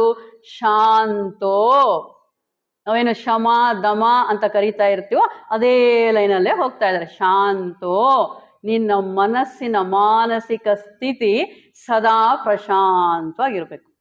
ಯಾವಾಗದು ಪ್ರಶಾಂತವಾಗಿರುತ್ತೆ ಅಂದ್ರೆ ನಾನು ನಾನು ನಾನು ಅನ್ನೋದನ್ನ ಬಿಟ್ಟಾಗ, ನನಗೆ ಅದು ಬೇಕು ಇದು ಬೇಕು ಅನ್ನೋದನ್ನ ಬಿಟ್ಟಾಗ, ಆಗ ಮಾತ್ರನೇ ಮನಸ್ಸು ಒಂದು ಪ್ರಶಾಂತವಾದ ಸ್ಥಿತಿಯಲ್ಲಿರೋದಕ್ಕೆ ಸಾಧ್ಯ. ಆ ವಿಷಯ ಸುಖಗಳ ಹಿಂದೆ ಎಲ್ಲಿವರೆಗೂ ಮನಸ್ಸು ಓಡ್ತಾ ಇರುತ್ತೋ ಅಲ್ಲಿಯವರೆಗೂ ಮನಸ್ಸು ಶಾಂತವಾಗಿರೋದಕ್ಕೆ ಸಾಧ್ಯ ಇಲ್ಲ. ಅದನ್ನೇ ಆಧ್ಯಾತ್ಮಿಕ ಪರಿಭಾಷೆಯಲ್ಲಿ ತೃಷ್ಣೆ ಅಂತ ಕರಿತೀವಿ. ತೃಷ್ಣೆ ಅಂದ್ರೆ ಕಾರು ಬೇಕು, ಕಾರನ್ನ ಕೊಂಡ್ಕೊಂಡ್ವಿ. ಆ ಕಾರನ್ನ ಕೊಂಡ್ಕೊಂಡ ಮೇಲೆ ಅದಕ್ಕಿಂತಲೂ ಇನ್ನು ಒಳ್ಳೆ ಕ್ವಾಲಿಟಿ ಅಥವಾ ಇನ್ನೊಂದು ಕಾಸ್ಟ್ಲಿ ಕಾರ್ ಕಂಡ ತಕ್ಷಣ ನಮ್ಮ ಕಾರು ಹಳೇದಾಗ್ಬಿಡುತ್ತೆ. ಆ ಕಾರು ಬೇಕು ಅಂತ ಅನ್ಸುತ್ತೆ. ನಮ್ಮ ಮನೆ ತುಂಬಾ ಚೆನ್ನಾಗಿ ಕಟ್ಕೊಂಡ್ವಿ, ಚೆನ್ನಾಗಿ ಗೃಹ ಪ್ರವೇಶ ಮಾಡಿದ್ವಿ, ಎಲ್ಲ ಅನುಕೂಲಗಳು ಮಾಡ್ಕೊಂಡ್ವಿ, ತುಂಬಾ ತೃಪ್ತಿಯಾಗಿ ಒಂದು ತಿಂಗಳು ಇದ್ವಿ. ಆಮೇಲೆ ನಮ್ಮ ರಿಲೇಟಿವ್ಸ್ ಯಾರೋ ಒಂದು ಗೃಹ ಪ್ರವೇಶದ ಕಾರ್ಡ್ ಕೊಟ್ರು, ಅವ್ರ ಮನೆಗೆ ಹೋದ್ವಿ, ಅವ್ರ ಮನೆಯೆಲ್ಲ ಓಡಾಡ್ಕೊಂಡು ಬಂದ್ವಿ. ಹಂಗಿರ್ಬೇಕಿತ್ತು ಮನೆ, ಏನೋ ಹಿಂಗ್ ಕಟ್ಕೊಂಡ್ಬಿಟ್ವಿ. ಇದು ತೃಷ್ಣೆ. ಅಂದ್ರೆ ಬಾಯಾರಿಕೆ ಆದ್ರೆ ನಾನು ಆ ಬಾಟ್ಲಲ್ಲಿ ನೀರ್ ತಗೊಂಡು ಕುಡಿದ್ರೆ ಸಾಕಪ್ಪ, ಬಾಯಾರಿಕೆ ಆಗ್ತಿತ್ತು, ನೀರು ಕುಡ್ದೆ ಅನ್ನೋಂಥ ಒಂದು ತೃಪ್ತಿ ನನ್ನಲ್ಲಿ ಉಳ್ಕೊಳ್ಳುತ್ತೆ. ತೃಷ್ಣೆ ಏನು ಅಂದ್ರೆ ನೀನ್ ಅದಕ್ಕೆ ಎಷ್ಟು ನೀರು ಕೊಟ್ರೆ ಅದಷ್ಟು ನೀರು ಕೇಳುತ್ತೆ. ವಿಷಯ ಚಿಂತನೆ ಎಷ್ಟು ನಮ್ಮನ್ನ ತೊಂದರೆಗೀಡು ಮಾಡ್ತಾ ಇದೆ ಅನ್ನೋದು ಇದ್ರಲ್ಲಿ ಅರ್ಥ ಆಗುತ್ತೆ ನಮ್ಗೆ. ನೀನು ಕೊಟ್ಟಷ್ಟು ನಾವು ಅನ್ಕೊಳ್ಳುವಂಥದ್ದೇನು ಅಂದ್ರೆ ಕೊಟ್ರೆ ಸುಮ್ಮನೆ ಇರುತ್ತೆ ಅಂತ.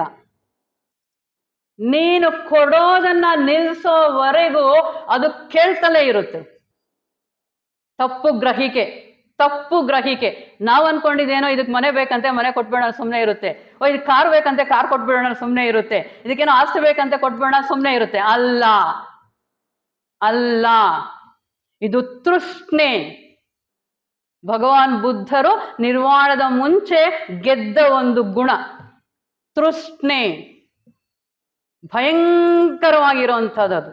ಯಾವತ್ತಿಗೂ ಅದರ ಬಾಯಾರಿಕೆ ತಣಿಯೋದಿಕ್ಕೆ ಅದು ಬಿಡೋದೇ ಇಲ್ಲ. ಇನ್ನೆಲ್ಲಿ ನಮ್ಗೆ ಶಾಂತಿ? ಎಲ್ಲಿಂದ ಬರಬೇಕು ಶಾಂತಿ? ಸಾಧ್ಯನೇ ಇಲ್ಲ. ನಂತರದಲ್ಲಿ ದಾಂತಹ ಅಂದ್ರೆ ಆ ಹೊರಗಿನ ವಸ್ತುಗಳನ್ನ ನಿನ್ನನ್ನು ನಾನು ಸಮಾಧಾನ ಪಡಿಸಿದ್ರೆ, ನೀನ್ ನನಗೆ ಒಳಗಡೆಗೆ ಬಂದ್ರೆ ನೀನು ನನ್ನ ಶಾಂತಿಯನ್ನ ಕದಡ್ತೀಯ. ಬೇಕಿಲ್ಲ, ನೀನು ಹೊರಗಡೆನೇ ಇರು, ನನ್ನ ಒಳಗಡೆ ನಿನಗೆ ಸ್ಥಾನ ಇಲ್ಲ.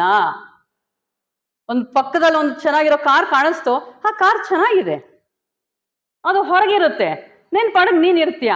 ಆ ಕಾರು ನನಗೆ ಬೇಕು ಅನ್ನುವಂತಹ ಆ ಸಂಘ ಅನ್ನೋಂಥ ಪದನ ನಾವು ಅಧ್ಯಾತ್ಮದಲ್ಲಿ ನೋಡಿ. ಸಂಘ, ಈ ಎಲ್ಲ ದುಃಖಕ್ಕೂ ಕಾರಣ ವಸ್ತು ಅಲ್ಲ, ವಸ್ತು ಸಂಘ. ವಸ್ತು ದುಃಖನ ಉಂಟು ಮಾಡಲ್ಲ. ಎಷ್ಟೋ ವಸ್ತುಗಳಿದೆ, ಅಲ್ಲೊಂದು ಫ್ಯಾನ್ ಇದೆ, ಆ ಫ್ಯಾನ್ ನೋಡ್ತೀನಿ, ನನ್ನ ಪಾಡಿಗೆ ನನ್ನ ಊರಿಗೆ ಹೋಗ್ತೀನಿ, ನನ್ಗೇನು ಅನ್ಸಲ್ಲ. ಈ ಫ್ಯಾನ್ ಚೆನ್ನಾಗಿದೆ, ಇಂಥ ಫ್ಯಾನ್ ನಾನೊಂದು ಹೊರಗಡೆ ಹೋದಾಗ ಕೊಂಡ್ಕೋಬೇಕು ಅನ್ಕೊಂಡ್ರೆ ಬರುತ್ತೆ ಪ್ರಾಬ್ಲಮ್. ಅದು ಅಂದ್ರೆ ಹೊರಗಿರೋದು ಹೊರಗೆ ಇರ್ಲಿ, ನನ್ನ ಒಳಗಿರೋಂಥ ಶಾಂತಿ ಒಳಗೆ ಇರ್ಲಿ, ಅದರ ಜೊತೆ ನಾನು ಸೇರ್ಕೊಳ್ಳುವಂಥದ್ದು ಬೇಡ. ದಾಂತಹ ಪರಮ ಉಪರತಃ. ನಮ್ಮ JK ಅವರ ಭಾಷೆಯಲ್ಲಿ ಹೇಳಬೇಕಾದ್ರೆ ಲಿವ್ ಇನ್ ದ ಪ್ರೆಸೆಂಟ್, ವರ್ತಮಾನದಲ್ಲಿ ಬದುಕು. ಪರಮ ಬರೀ ಉಪರತಿ ಅಂತ ಹೇಳಿದ್ರೆ ಅವ್ರಿಗೆ ಸಾಕಾಗ್ಲಿಲ್ಲ ಪಾಪ. ಪರಮ ಉಪರತಃ, ನಾವಿಲ್ಲಿರ್ತೀವಿ, ಹಂಗ್ ಮಾಡ್ತಿದ್ದೆ ಹಿಂಗ್ ಮಾಡ್ತಿದ್ದೆ, ನಾನು ವಯಸ್ಸಿದ್ದಾಗ ಏನೆಲ್ಲ ಮಾಡ್ತಿದ್ದೆ, ಹಿಂದಕ್ಕಾದ್ರೂ ಹೋಗುತ್ತೆ. ಇಲ್ಲ ಮುಂದೆ ಏನ್ ಮಾಡ್ಬೇಕು, ಹೆಂಗೆ ಮಾಡ್ಬೇಕು, ನನ್ನ ಮೊಮ್ಮಕ್ಳಿಗೆ ಏನ್ ಮಾಡ್ಬೇಕು, ಅವ್ರ ಮಕ್ಳಿಗೆ ಏನ್ ಮಾಡ್ಬೇಕು, ಹಿಂಗಾದ್ರೂ ಹೋಗುತ್ತೆ. ಇಲ್ಲಿ ಮಾತ್ರ ನಿಲ್ಲಲ್ಲ ಅದು. ಯಾವಾಗ ಹಿಂದಕ್ಕೆ ಹೋಗುತ್ತೆ, ಯಾವಾಗ ಮುಂದಕ್ಕೆ ಹೋಗುತ್ತೆ, ಅದು ನೆಮ್ಮದಿಯಿಂದ ಇರೋದಕ್ಕೆ ಸಾಧ್ಯ ಇಲ್ಲ. ಉದ್ವೇಗಗಳು, ಸುಖಾನೋ ಒಟ್ಟಲ್ಲಿ ಅಂತ ಉದ್ವೇಗ, ಅದು ಸುಖದ ನೆನಪಾಗಿರ್ಬೋದು, ದುಃಖದ ನೆನಪಾಗಿರ್ಬೋದು. ಯಾವಾಗ ಅಲೆಗಳು ಇರುತ್ತೋ ಆವಾಗ ಶಾಂತಿ ಇರೋದಕ್ಕೆ ಸಾಧ್ಯ ಇಲ್ಲ. ಪರಮ ಉಪರತಃ, ಬರೀ ಅಷ್ಟೋ ಇಷ್ಟು ಉಪರತಿ ನಾವು ಸಾಧನೆ ಮಾಡಿದ್ರೆ ಸಮಾಧಿಯ ಸ್ಥಿತಿಯನ್ನು ಸೇರೋದಿಕ್ಕೆ ಸಾಧ್ಯ ಆಗೋದಿಲ್ಲ. ಶಾಂತಿಯುಕ್ತ, ಬೆಳಗಿನ ಉಪನ್ಯಾಸದಲ್ಲಿ ಬಂತು, ಗೊಣಗುಟ್ಟದೆ ಸಹನಂ ಸರ್ವ ದುಃಖಾನಾಂ, ಇದು ಬಂತು. ಇದು ನನ್ನ ಕರ್ಮದ ಫಲ, ಅದು ನಂದೇ, ನಂದಲ್ಲದೆ ಇರೋದು ಬೇರೆ ಯಾರೂ ಕೊಡೋದಿಕ್ಕೆ ಸಾಧ್ಯ ಇಲ್ಲ. ಇವತ್ತು ನನ್ಗೆ ಒಳ್ಳೇದಾಯ್ತಾ, ಹಿಂದಿನ ಜನ್ಮಗಳಲ್ಲಿ ನಾನು ಒಳ್ಳೇದು ಮಾಡಿದ್ದೀನಿ. ಇವತ್ತು ನನ್ಗೇನಾದ್ರು ತೊಂದರೆ ಆಯ್ತಾ, ಹಿಂದಿನ ಜನ್ಮಗಳಲ್ಲಿ ನಾನು ತೊಂದರೆ ಮಾಡಿದ್ದೀನಿ. ಗೊಣಗುಟ್ಟೋ ಯಾತಕ್ಕೆ? ಗೊಣಗುಟ್ಟಿದ್ರೆ ಇನ್ನು ಸ್ವಲ್ಪ ಜಾಸ್ತಿ ಆಗುತ್ತೆ, ಇನ್ನು ಸ್ವಲ್ಪ ಕರ್ಮ ಜಾಸ್ತಿ ಆಗುತ್ತೆ, ಇನ್ನೊಂದೆರಡು ಜನ್ಮಗಳು ಜಾಸ್ತಿ ಆಗುತ್ತೆ. ಹೋಗ್ಲಿ, ಇದರಿಂದ ತಪ್ಪಿಸ್ಕೊಳ್ಳೋಕೆ ಏನಾದ್ರು ಸಾಧ್ಯ ಆದರೆ ಗೊಣಗುಟ್ಕೋಣ. ಎಲ್ಲರೂ ನಿಧಾನ ಕೂತ್ಕೊಂಡು ಒಂದು ಅರ್ಧ ಗಂಟೆ ಗೊಣಗುಟ್ಟೋಣ. ಗೊಣಗುಟ್ಟಿದ್ರೆ ತಲೆನೋವು ಜಾಸ್ತಿ ಆಗುತ್ತೆ ಹೊರತಾಗಿ ತಲೆನೋವು ಕಡಿಮೆ ಆಗುತ್ತಾ? ಆಗಲ್ಲ. ಇನ್ಯಾಕೆ ಗೊಣಗುಟ್ಕೊಂಡು ಅವನು ಬೈಕೊಂಡು, ಅವನು ಬೈದಿದ್ದಕ್ಕೆ ಮತ್ತೆ ಇನ್ನೊಂದಷ್ಟು ಕರ್ಮನ ಸೇರಿಸ್ಕೊಂಡು ಅದನ್ನ ಮತ್ತೆ ದೊಡ್ಡದು ಮಾಡಿಕೊಂಡು ಇನ್ನೆಲ್ಲಿ ನಾವು ಸಮಾಧಿ ಸ್ಥಿತಿಗೆ ಹೋಗುವಂಥದ್ದು. ಶಾಂತಿ ಅಂದರೆ ಸಹನೆ. ಏನೇ ಬರಲಿ, ಬಂದಿದ್ದೆಲ್ಲ ಬರಲಿ, ನಾವು ಅದನ್ನು ಒಳಗಡೆಗೆ ತಗೊಳ್ಳುವಂಥದ್ದು ಬೇಡ. ಆ ಯೋಗಿಗಳ ಕಥೆಯನ್ನು ನಮ್ಮ ಹಿರಿಯ ಸಹೋದರರೇ ಹೇಳ್ತಾ ಇದ್ರು. ಅವರು ದೇಹಾತ್ಮದಿಂದ ಮನಸ್ಸನ್ನ ಪಕ್ಕಕ್ಕೆ ತಗೊಂಡಾಗ ರಮಣ ಮಹರ್ಷಿಗಳು ಅನಿಸ್ತೀಶ ತಗೊಳಕ್ ಇಷ್ಟ, ಅಯ್ಯೋ ಇದನ್ನ ಕಟ್ ಮಾಡ್ಬೇಕಾ, ಮಾಡ್ರಿ ಕಟ್ ಮಾಡ್ಕೊಳ್ಳಿ ಅಂದ್ರು. ಯಾಕೆಂದ್ರೆ ಅವ್ರ ಮನಸ್ಸು ಅದ್ರಲ್ಲಿ ಇಟ್ಟಿರ್ಲಿಲ್ಲ, ಹೊರಗಡೆಗೆ ಅದನ್ನ ಕಳಿಸಿರ್ಲಿಲ್ಲ. ಅವರು ರಾಮಕೃಷ್ಣ ಪರಮಹಂಸರಿಗೆ ಕ್ಯಾನ್ಸರ್ ಬಂತು. ಯಾರು ಕರ್ಮದಿಂದ ತಪ್ಪಿಸ್ಕೊಂಡಿಲ್ಲ. ನಾವೇನ್ ರಮಣ ಮಹರ್ಷಿಗಳಿಗಿಂತ ರಾಮಕೃಷ್ಣ ಪರಮಹಂಸರಿಗಿಂತ ದೊಡ್ಡವರ ತಪ್ಪಿಸ್ಕೊಳ್ಳೋದಿಕ್ಕೆ? ಅದು ಹೆಂಗ್ ಸಾಧ್ಯ? ಇನ್ಯಾಕೆ ಗೊಣಗುಟ್ಬೇಕು? ತಪ್ಪಿಸ್ಕೊಳಕ್ ಆಗಲ್ಲ ಅಂದಮೇಲೆ ನೆಮ್ಮದಿಯಾಗಿ ಅನುಭವಿಸ್ಬಿಟ್ಟು ಅದೇನೋ ಇತ್ತಲ್ಲ ಬಾಕಿ ಸಾಲ, ಯಾರಿಗಾದ್ರೂ ಅಕಸ್ಮಾತ್ ಏನೋ ತೊಂದರೆ ಬಂದು ನಾವು ಸಾಲ ಮಾಡಿದ್ರೆ, ಪುರಂದರದಾಸರು ಹೇಳ್ತಾರೆ, ಸಾಲವಿಲ್ಲದ ದಿನ ಹಬ್ಬ. ಯಾವತ್ತು ಹಬ್ಬ? ಸಾಲವಿಲ್ಲದ ದಿನ ಹಬ್ಬ. ಅಂದ್ರೆ ಪುರಂದರದಾಸರು ನಾವು ಮಾಡಿರುವಂತ ದುಡ್ಡಿನ ಸಾಲದ ಬಗ್ಗೆ ಮಾತಾಡ್ತಾರ. ಬಿಸಾಕಿ ಹೋದವರು, ನವಕೋಟಿ ನಾರಾಯಣ ಇರೋ ದುಡ್ಡೆಲ್ಲ ಬಿಸಾಕಿ ಹೋದವರು ನಾವು ದುಡ್ಡಿನ ಸಾಲದ ಬಗ್ಗೆ ಮಾತಾಡೋದಿಲ್ಲ. ಇನ್ನು ಯಾವ ಸಾಲ ಅವ್ರು ಹೇಳ್ತಾ ಇರೋಂಥದ್ದು? ಹಿಂದಿನ ಜನ್ಮಗಳಿಂದ ನಾವು ಮಾಡ್ಕೊಂಡು ಬಂದಿರುವಂತಹ ಆ ಕರ್ಮದ ಸಾಲ ಯಾವತ್ತು ಸಂಪೂರ್ಣವಾಗಿ ಕಳೆಯುತ್ತೋ ಆ ದಿನ ನಮಗೆ ಹಬ್ಬ. ಸಾಲವಿಲ್ಲದ ದಿನ ಹಬ್ಬ. ಆ ಸಾಲ ಯಾವಾಗ ಮೈನಸ್ ಆಗ್ತಾ ಬರುತ್ತೆ ಅಂದ್ರೆ ಗೊಣಗುಟ್ಟದೆ ಅನುಭವಿಸಿದಾಗ. ಆವಾಗ ಏನೋ ಒಂದಷ್ಟು ಕರ್ಮ ಇತ್ತು, ನಾವು ಅದನ್ನು ಅನುಭವಿಸಿದ್ವಿ, ಮೈನಸ್ ಆಯಿತು, ಅದೆಲ್ಲ ನೀಟಾಗಿ. ಎಲ್ಲಿವರೆಗೂ ನಾವು ಚಿಕ್ಕನ್ನಲ್ಲಿ ಕೂಡಿ ಕಳಿಯೋ ಲೆಕ್ಕ ಅಂತ ಮಾಡ್ತಾ ಇದ್ವಿ. ಆ ಕೂಡಿಗೆ ಒಂದೊಂದೇ ಹಂತದಲ್ಲಿ ಕಳೀತಾ ಬರ್ತಾ ಫಸ್ಟ್ ಒಂದು 4 ಸ್ಟೆಪ್ಸ್ ಕೂಡ್ಬಿಡೋದು, ಆಮೇಲೆ ಒಂದೊಂದೇ ಸ್ಟೆಪ್ಪು ಕಳ್ಕೊಂಡು ಬರ್ತಾ ಇರೋವಂಥದ್ದು. ಕೊನೆಯಲ್ಲಿ ಉಳಿಯುವಂಥದ್ದು 0 0 0. ಯಾವಾಗದು 0 0 0 ಆಗುತ್ತೋ ಆವಾಗ ಸಮಾಧಿ, ಆವಾಗ ಪರಮಾತ್ಮ ದರ್ಶನ. ಅದು 0 ಆಗದೆ ಇರೋವರೆಗೂ ಕೂಡ ಈ ಹೊಯ್ದಾಟ ಇದ್ದೇ ಇರೋವಂಥದ್ದು. ಹಾಗಾಗಿ ಶಾಂತಿ ಅನ್ನುವಂತಹ ಆ ಗುಣವನ್ನ ನಾವು ಏನು, ಶಾಂತೋ ದಾಂತಹ ಪರಮ ಉಪರತಃ ಶಾಂತಿ. ಏನಾಗುತ್ತೆ? ಅವಿದ್ಯಾ ತಿಮಿರ ಜನಿತಾನ್ ದಗ್ಧ್ವಾ ವಿಕಲ್ಪಾನ್. ನಮ್ಮ ಅವಿದ್ಯೆ ಅಂದ್ರೆ ಅಜ್ಞಾನದಿಂದ, ಇಲ್ಲಿವರೆಗೂ ಅಜ್ಞಾನವೇ ಕತ್ತಲು, ಅಲ್ಲಿ ಏನೇನು ನಮ್ಮಲ್ಲಿ ಕಲ್ಮಶಗಳು ಇತ್ತೋ ಅವೆಲ್ಲ ದಗ್ಧ್ವ ಸಂಪೂರ್ಣವಾಗಿ ಸುಟ್ಟು ಹೋಗುತ್ತೆ. ನೋಡಿ, ಆ ಎಲ್ಲ ಕಲ್ಮಶಗಳು ಸಂಪೂರ್ಣವಾಗಿ ಸುಟ್ಟು ಹೋಗ್ಬೇಕಾಗಿದ್ರೆ, ನಾವು ಸಮಾಧಿ ಸ್ಥಿತಿಯನ್ನ ಹೊಂದಬೇಕಾಗಿದ್ರೆ ಈ ಎಲ್ಲ ಸದ್ಗುಣಗಳನ್ನ ನಾವು ಹೊಂದಬೇಕಾದಂತಹ ಒಂದು ಸಾಧನೆಯನ್ನ ನಾವು ಮಾಡಬೇಕು. ಆ ಸದ್ಗುಣಗಳ ಸಾಧನೆಯನ್ನು ಮಾಡುತ್ತಾ ಆ ಸಮಾಧಿ ಸ್ಥಿತಿಯ ಹತ್ತಿರವಾಗಿ ನಾವು ಹೋಗ್ತಾ ಇರಬೇಕಾದ್ರೆ, ಸತಿ ಸಕ್ತೋ ನರೋ ಯಾತಿ ಸದ್ಭಾವಂ ಏಕನಿಷ್ಠಯ. ಏಕನಿಷ್ಠಯ ಅಂದ್ರೆ ಅಲ್ಲಲ್ಲಿ ಮನಸ್ಸನ್ನ ಚೆದರಿಸಿದೀರಾ, ಏಕನಿಷ್ಠಯ, ಒಂದೇ ರೀತಿಯಲ್ಲಿ ಅದರ ಕಡೆನೇ ನೀನು ಗಮನವನ್ನ ಕೊಟ್ಟಾಗ, ಅದು ಕೂಡ ಹಿಂದಿನ ಉಪನ್ಯಾಸದಲ್ಲಿ ಬಂತು, ಪ್ರತಿಪಕ್ಷ ಭಾವನಂ ಅಂದ್ರೆ ಏನರ್ಥ? ನಿನ್ನಲ್ಲಿ ದ್ವೇಷ ಹೆಚ್ಚಿದ್ದಾಗ ದ್ವೇಷವನ್ನ ನೀನು ಕಡಿಮೆ ಮಾಡ್ಕೊಳ್ಳುವಂತ ಪ್ರಯತ್ನದಲ್ಲಿ ದ್ವೇಷದ ಕಡೆ ಗಮನವನ್ನ ಕೊಡಬೇಡ. ಪತಂಜಲಿ ಮಹರ್ಷಿಗಳು ಅದನ್ನೇ ಹೇಳಿದ್ದು. ಮಾತೆ ಅನಿಬೆಸೆಂಟ್ರು ಅದ್ರ ಬಗ್ಗೆ ಹೆಚ್ಚಿನ ಗಮನವನ್ನ ಕೊಡ್ತಾರೆ. ಏನದು ಅಂದ್ರೆ, ನಿನ್ನ ವೀರ್ಯವತ್ತಾದ ಯೋಚನೆಗಳನ್ನ ದ್ವೇಷದ ಜೊತೆ ಜಗಳ ಆಡೋದಿಕ್ಕೆ ವೇಸ್ಟ್ ಮಾಡಬೇಡ. ಇನ್ನೇನ್ ಮಾಡ್ತೀಯ? ಪ್ರತಿಪಕ್ಷ ಭಾವನಂ, ಅದಕ್ಕೆ ವಿರುದ್ಧವಾದವಂತ ಸದ್ಗುಣ, ದ್ವೇಷಕ್ಕೆ ವಿರುದ್ಧವಾಗಿರುವಂತ ಸದ್ಗುಣ ಪ್ರೇಮ.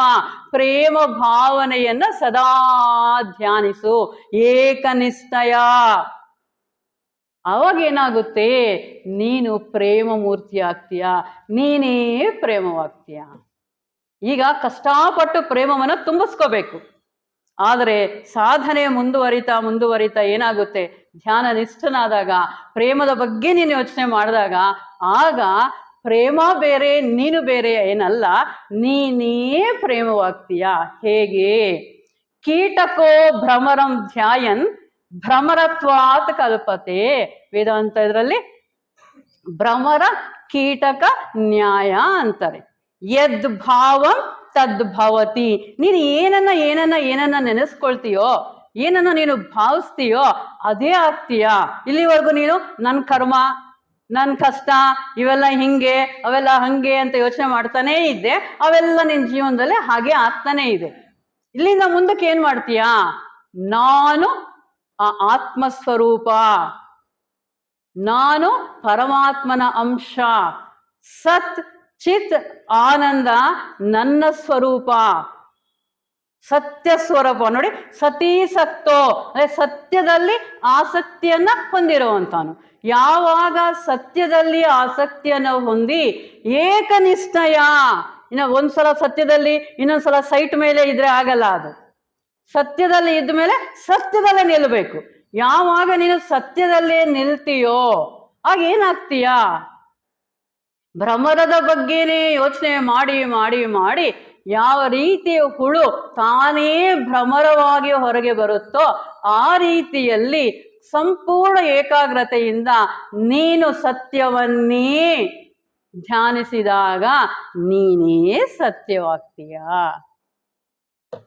ನೋಡಿದ್ರ, ಹಂತ ಹಂತವಾಗಿ ಯಾವ ರೀತಿಯಾಗಿ ಗುರುಗಳು ಆದಿಶಂಕರಾಚಾರ್ಯರು ನಮ್ಮನ್ನ ಸಮಾಧಿಯ ಕಡೆ ಕರ್ಕೊಂಡು ಹೋಗ್ತಾ ಇದ್ದಾರೆ. ಹಾಗಾಗಿ ನಮ್ಮ ವ್ಯಕ್ತಿ ಆತ್ಮ ಆ ಹಂತದಲ್ಲಿ ವಿಶಾಲಾತ್ಮ ಆಗುತ್ತೆ. ಅಂದ್ರೆ ನಾನು ಬೇರೆ ನೀನು ಬೇರೆ ಅನ್ನುವಂಥ ಭಾವನೆ ಸಂಪೂರ್ಣವಾಗಿ ನಮ್ಮಿಂದ ಬಿಟ್ಟು ಹೋಗುತ್ತೆ ಆ ಸತ್ಯ ದರ್ಶನವಾದಾಗ. ಅದಕ್ಕಾಗಿ ಅತೀವ ಸೂಕ್ಷ್ಮಂ ಪರಮಾತ್ಮ ತತ್ವಂ, ಅತಿ ಸೂಕ್ಷ್ಮವಾಗಿರುವಂತಹ ಆ ಪರಮಾತ್ಮ ತತ್ವವನ್ನ ನಾವು ಈ ಸ್ಥೂಲ ದೃಷ್ಟಿಯಿಂದ ನೋಡುವಂತಹ ಪ್ರಯತ್ನವನ್ನ ಮಾಡಿದರೆ ಪ್ರಯೋಜನವಿಲ್ಲ.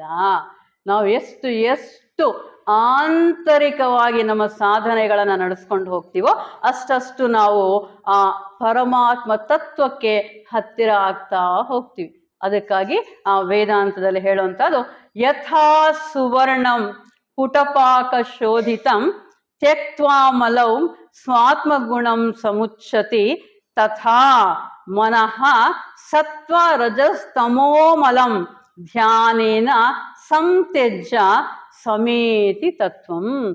ಯಾವ ರೀತಿಯಾಗಿ ಚಿನ್ನವನ್ನ ಪುಟಕ್ಕೆ ಕೊಟ್ಟು ಆ ಅದರಲ್ಲಿರುವಂತಹ ಚಿನ್ನದ ಅದುರಿನಲ್ಲಿ ಇರುವಂತಹ ಎಲ್ಲ ಕಶ್ಮಲಗಳನ್ನು ಹೊರಗಡೆಗೆ ತೆಗೆದು ಅದು ಸಂಪೂರ್ಣವಾಗಿ ಹೊಳೆಯುವಂತೆ, ಅಂದ್ರೆ ಕಶ್ಮಲಗಳು ಹೋದಾಗ ಅದು ಹೊಳೆಯೋದಿಕ್ಕೆ ಸಾಧ್ಯ. ಅದೇ ರೀತಿಯಲ್ಲಿ ನಮ್ಮಲ್ಲಿರುವಂತಹ ಕಶ್ಮಲ, ಯಾವುದು ಆ ಕಶ್ಮಲ? ರಜಸ್ಸು, ತಮಸ್ಸು, ಸತ್ವಗುಣ. ಆ ಕಶ್ಮಲಗಳೆಲ್ಲ ಹೊರಗಡೆಗೆ ಬಂದಾಗ, ತ್ರಿಗುಣಾತೀತನಾದಾಗ ಆ ಪರಮಾತ್ಮ ದರ್ಶನ ಆಗೋದಕ್ಕೆ ಸಾಧ್ಯ ಆಗುತ್ತೆ. ಎಲ್ಲ ಭೇದಗಳು ಸಂಪೂರ್ಣವಾಗಿ ನಾಶವಾಗುತ್ತದೆ. ಹಾಗಾಗಿ ಈ ನಿರ್ವಿಕಲ್ಪ ಸಮಾಧಿಯಲ್ಲಿ ಎಲ್ಲ ರೀತಿಯಾದ ಸಂಸ್ಕಾರಗಳು ಎನ್ನುವಂತಹ ಈ ಗ್ರಂಥಿಗಳು, ಆ ಗಂಟುಗಳು ಸಂಪೂರ್ಣವಾಗಿ ನಾಶವನ್ನ ಹೊಂದುತ್ತೆ. ಅದಕ್ಕಾಗಿ ನಾವು ಮಾಡ್ಬೇಕಾಗಿರೋಂಥದ್ದು ಏನು ಅಂದ್ರೆ ನಿರಂತರ ಅಭ್ಯಾಸ. ಮೊದಲೇ ಅನ್ಕೊಂಡ್ವಲ್ಲ, ಅಪ್ರಮತ್ತ, ಕಾನ್ಸ್ಟೆಂಟ್ ಅವೇರ್ನೆಸ್. ಒಂದಿನ ಅಭ್ಯಾಸ ಮಾಡಿ ಇನ್ನೊಂದಿನ ರಿಲ್ಯಾಕ್ಸ್ ಆಗುವಂಥದ್ದು ಅಲ್ಲ. ನಿರಂತರ ಅಭ್ಯಾಸದಿಂದ ಪಕ್ವ ಮನೋಬ್ರಹ್ಮಣಿ ಲೀಯತೆ. ಈ ಮನಸ್ಸು ತನ್ನ ತನವನ್ನ ಸಂಪೂರ್ಣವಾಗಿ ಬಿಟ್ಟು, ಮನಸ್ಸು ಅಂದ್ರೆ ಏನು? Bundle of thoughts. ಮನಸ್ಸಿಗೆ ಅದರದ್ದೇ ಆದ ಅಸ್ತಿತ್ವ ಇಲ್ಲವೇ ಇಲ್ಲ. ಎಷ್ಟು ಚೆನ್ನಾಗಿದೆ ಅಂದ್ರೆ, ಇಲ್ಲವೇ ಇಲ್ಲದೆ ಇರುವಂತ ಮನಸ್ಸಿನಲ್ಲಿ ನಾವು ಸಿಕ್ಕಾಕೊಂಡಿದೀವಿ. ಅದು ಇಲ್ಲವೇ ಇಲ್ಲ. ಇಲ್ಲ ಆದ್ರೆ ನಾವು ಅನ್ಕೊಂಡಿರೋದೇನು ಅಂದ್ರೆ ಅದು ನಮ್ಮನ್ನ ಗೆಲ್ತಾ ಇದೆ, ಅದು ನಾವು ಕಂಟ್ರೋಲ್ ಮಾಡಕ್ ಆಗ್ತಾ ಇಲ್ಲ ಅಂತ. ಏನ್ ಮಾಡ್ತೀರಾ? ನಿಮ್ಮಲ್ಲಿ ಇರುವಂತಹ ಯೋಚನೆಗಳನ್ನ ಒಂದೊಂದೇ ಒಂದೊಂದೇ ಒಂದೊಂದೇ ಒಂದೊಂದೇ ಪಕ್ಕಕ್ಕೆ ಆ ಕಡೆ ಹಾಕ್ತಾ ನೋಡಿದ್ರೆ ಅಲ್ಲಿ ಏನೂ ಇಲ್ಲ. ಏನೂ ಇಲ್ಲ. ಏನೂ ಇಲ್ಲದೇ ಇರುವಂಥದ್ದು ಅದು ಆತ್ಮನಲ್ಲಿ ಲೀನವಾಗುತ್ತೆ. ಅದನ್ನೇ ನಾವು ಅಮನಸ್ಕ ಸ್ಥಿತಿ, ನೋ ಮೈಂಡ್ ಸ್ಟೇಟ್. JK ಅವರು ಹೇಳಿದ ರೀತಿಯಲ್ಲಿ ಹೇಳ್ಬೇಕಾದ್ರೆ ನೋ ಮೈಂಡ್ ಸ್ಟೇಟ್. ಯಾವಾಗ ನೋ ಮೈಂಡ್ ಸ್ಟೇಟ್ ಬರುತ್ತೆ ಅಂದ್ರೆ ಯೋಚನೆಗಳು ಸಂಪೂರ್ಣವಾಗಿ ಸ್ತಬ್ಧವಾದಾಗ. ಯೋಚನೆಗಳು ಸಂಪೂರ್ಣವಾಗಿ ಸ್ತಬ್ಧವಾದಾಗ ಅದು ಇನ್ನು ಅದಕ್ಕೆ ಅಸ್ತಿತ್ವನೇ ಇಲ್ಲ. ಇನ್ನು ಅಲ್ಲಿ ಸೇರುತ್ತೆ ಇಲ್ಲಿ ಸೇರುತ್ತೆ ಅನ್ನೋಂಥದ್ದಿಲ್ಲ. ಇನ್ನು ನಮ್ಗೆ ಅರ್ಥ ಆಗೋದಕ್ಕೆ ಹೇಳ್ಕೋಬೇಕು, ಅದು ಆತ್ಮನಲ್ಲಿ ಸೇರ್ ಹೋಗುತ್ತೆ ಅಂತ. ಎಲ್ಲಿವರೆಗೂ ಯೋಚನೆಗಳ ಹಂತದಲ್ಲಿ ನಾವಿರ್ತೀವೋ ಅಲ್ಲಿಯವರೆಗೂ ಆತ್ಮದರ್ಶನ ಆಗೋದಿಕ್ಕೆ ಸಾಧ್ಯ ಇಲ್ಲ. ಯೋಚನೆಗಳು ಯಾವಾಗ ನಿಲ್ಲುತ್ತೆ? ನಮ್ಮಲ್ಲಿರುವಂತಹ ಆ ಸ್ವಾರ್ಥ ಭಾವನೆಗಳು ಬಿಟ್ಟು ಹೋದಾಗ. ನೋಡಿದ್ರ, ಮತ್ತೆ ಅಲ್ಲಿಗೆ ಬಂದ್ವಿ. ಎಲ್ಲಿವರೆಗೂ ನಾನು ನನ್ನದು ಅನ್ನುವಂತಹ ಸ್ವಾರ್ಥ ಭಾವನೆ ನನ್ನಲ್ಲಿರುತ್ತೋ ಅಲ್ಲಿಯವರೆಗೂ ಕೂಡ ನಾನು ಪರಮಾತ್ಮನ ದರ್ಶನವನ್ನ ಪಡೆಯೋದಿಕ್ಕೆ ಸಾಧ್ಯ ಇಲ್ಲ. ಅಂದರೆ ಈ ಹಿಂದಿನ ಸಂಸ್ಕಾರಗಳು ನಮ್ಮಲ್ಲಿ ಬಯಕೆಗಳನ್ನು ಮೂಡಿಸುತ್ತೆ. ಈ ಬಯಕೆಗಳಿಂದ ನಮ್ಮಲ್ಲಿ ಅಶಾಂತಿ ಮೂಡಿ ಬರುತ್ತೆ. ಆ ಅಶಾಂತಿ ಹೋಗುವಂತ ಕೆಲಸವನ್ನ ನಾವು ಸಾಧನೆ ಮಾಡ್ಬೇಕಾದ್ರೆ ನಾವೇನ್ ಅನ್ಕೊಳ್ತೀವಿ? ನಾನೇನೋ ಸಂಪಾದನೆ ಮಾಡಿದ್ರೆ ಈ ಅಶಾಂತಿ ಹೋಗುತ್ತೆ ಅನ್ಕೊಳ್ತೀವಿ.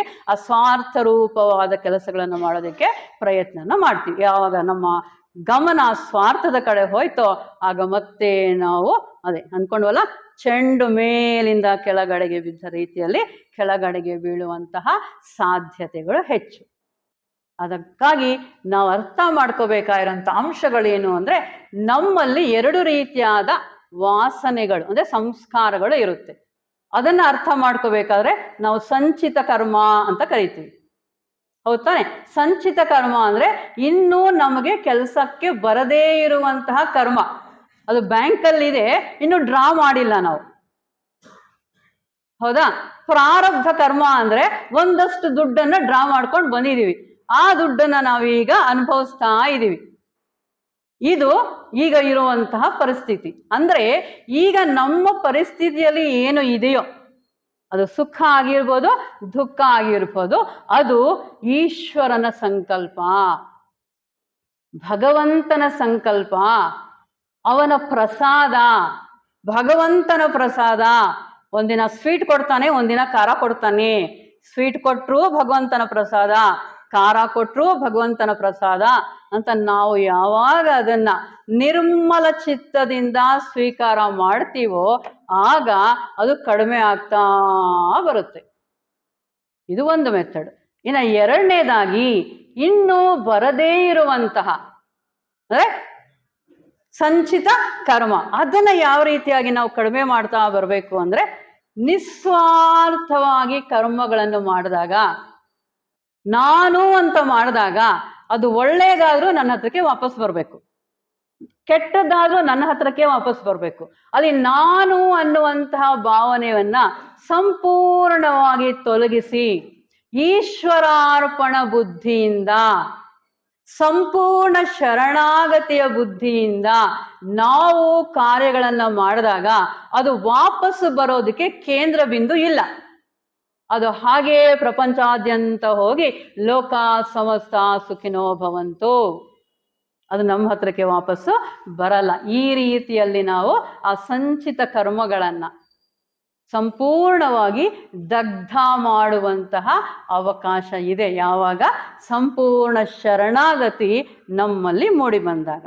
ಹಾಗಾಗಿ ಈ ನಮ್ಮ ಮನಸ್ಸಿನ ಶಾಂತಿ ಭಂಗವಾಗದೇ ಇರಬೇಕಾದರೆ ನಾವು ಸಂಪೂರ್ಣವಾಗಿ ನಿಸ್ವಾರ್ಥದಿಂದ ನಮ್ಮ ಕೆಲಸಗಳು, ಯೋಚನೆಗಳು, ಭಾವನೆಗಳು ಇರಬೇಕು. ಈಗ ಇಂದ್ರಿಯಗಳನ್ನು ನಿಗ್ರಹ ಮಾಡುವಂಥದ್ದು, ಮನಸ್ಸಿನ ನಿಗ್ರಹ ಮಾಡುವಂಥದ್ದು. ಹಾಗಾಗಿ ಇನ್ನು ಕೆಲವು ಅವಕಾಶಗಳನ್ನ ಕೊಟ್ಟಿದೆ. ಯಾವ್ಯಾವ ರೀತಿಯಲ್ಲಿ ನೀವು ಇದನ್ನ ನಿಗ್ರಹ ಮಾಡೋದಕ್ಕೆ ಸಾಧ್ಯ ಅದನ್ನ ನೋಡಿದಾಗ, ಯೋಗಸ್ಯ ಪ್ರಥಮಂ ದ್ವಾರಂ ವಾಂಗ್ ನಿರೋಧ ಅಪರಿಗ್ರಹ ನಿರಾಶಾ ಚ ನಿರೀಹಾ ಚ ನಿತ್ಯಮೇಕಾಂತಶೀಲತಾ.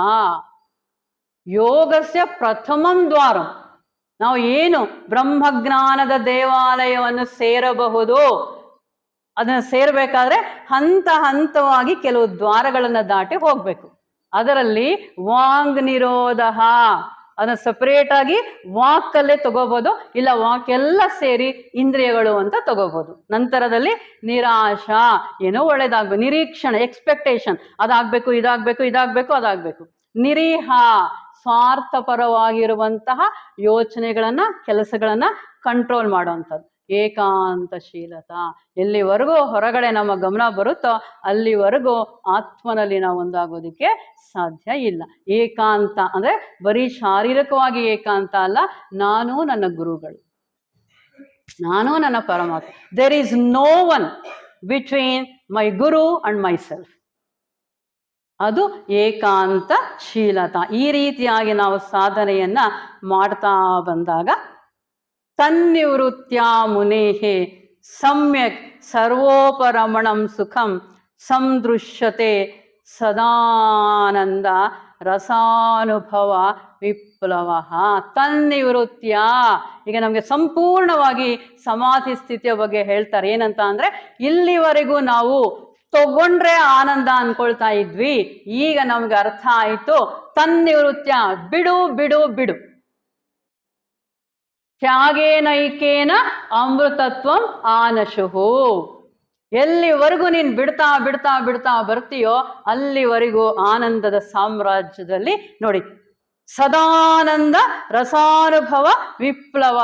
ರಸಾನುಭವ, ಆನಂದ ರಸ, the essence of the bless. You will become not only bless, the essence of bless. That is samadhi. ಸಮಾಧಿ ಅಂದ್ರೆ ಬೇರೆ ಏನು ಅಲ್ಲ, the constant experience of the essence of bless is samadhi. ಅಂತಹ ಹಂತಗಳನ್ನ ನಾವು ಸೇರೋದಕ್ಕೆ ಗುರುಗಳು ನಮ್ಗೆ ಆಶೀರ್ವಾದನ ಕೊಡ್ಲಿ. ನಮ್ಮ ಆ ಸಾಧನಾ ಪಥ ಕಾನ್ಸ್ಟೆಂಟ್ ಅವೇರ್ನೆಸ್ ಇಂದ ನಡೀಲಿ ಅಂತ ಹೇಳ್ತಾ ನಿಮ್ಮೆಲ್ಲರಿಗೂ ವಂದಿಸುತ್ತಾ ನನ್ನ ಮಾತುಗಳನ್ನ ನಿಲ್ಲಿಸ್ತೀನಿ.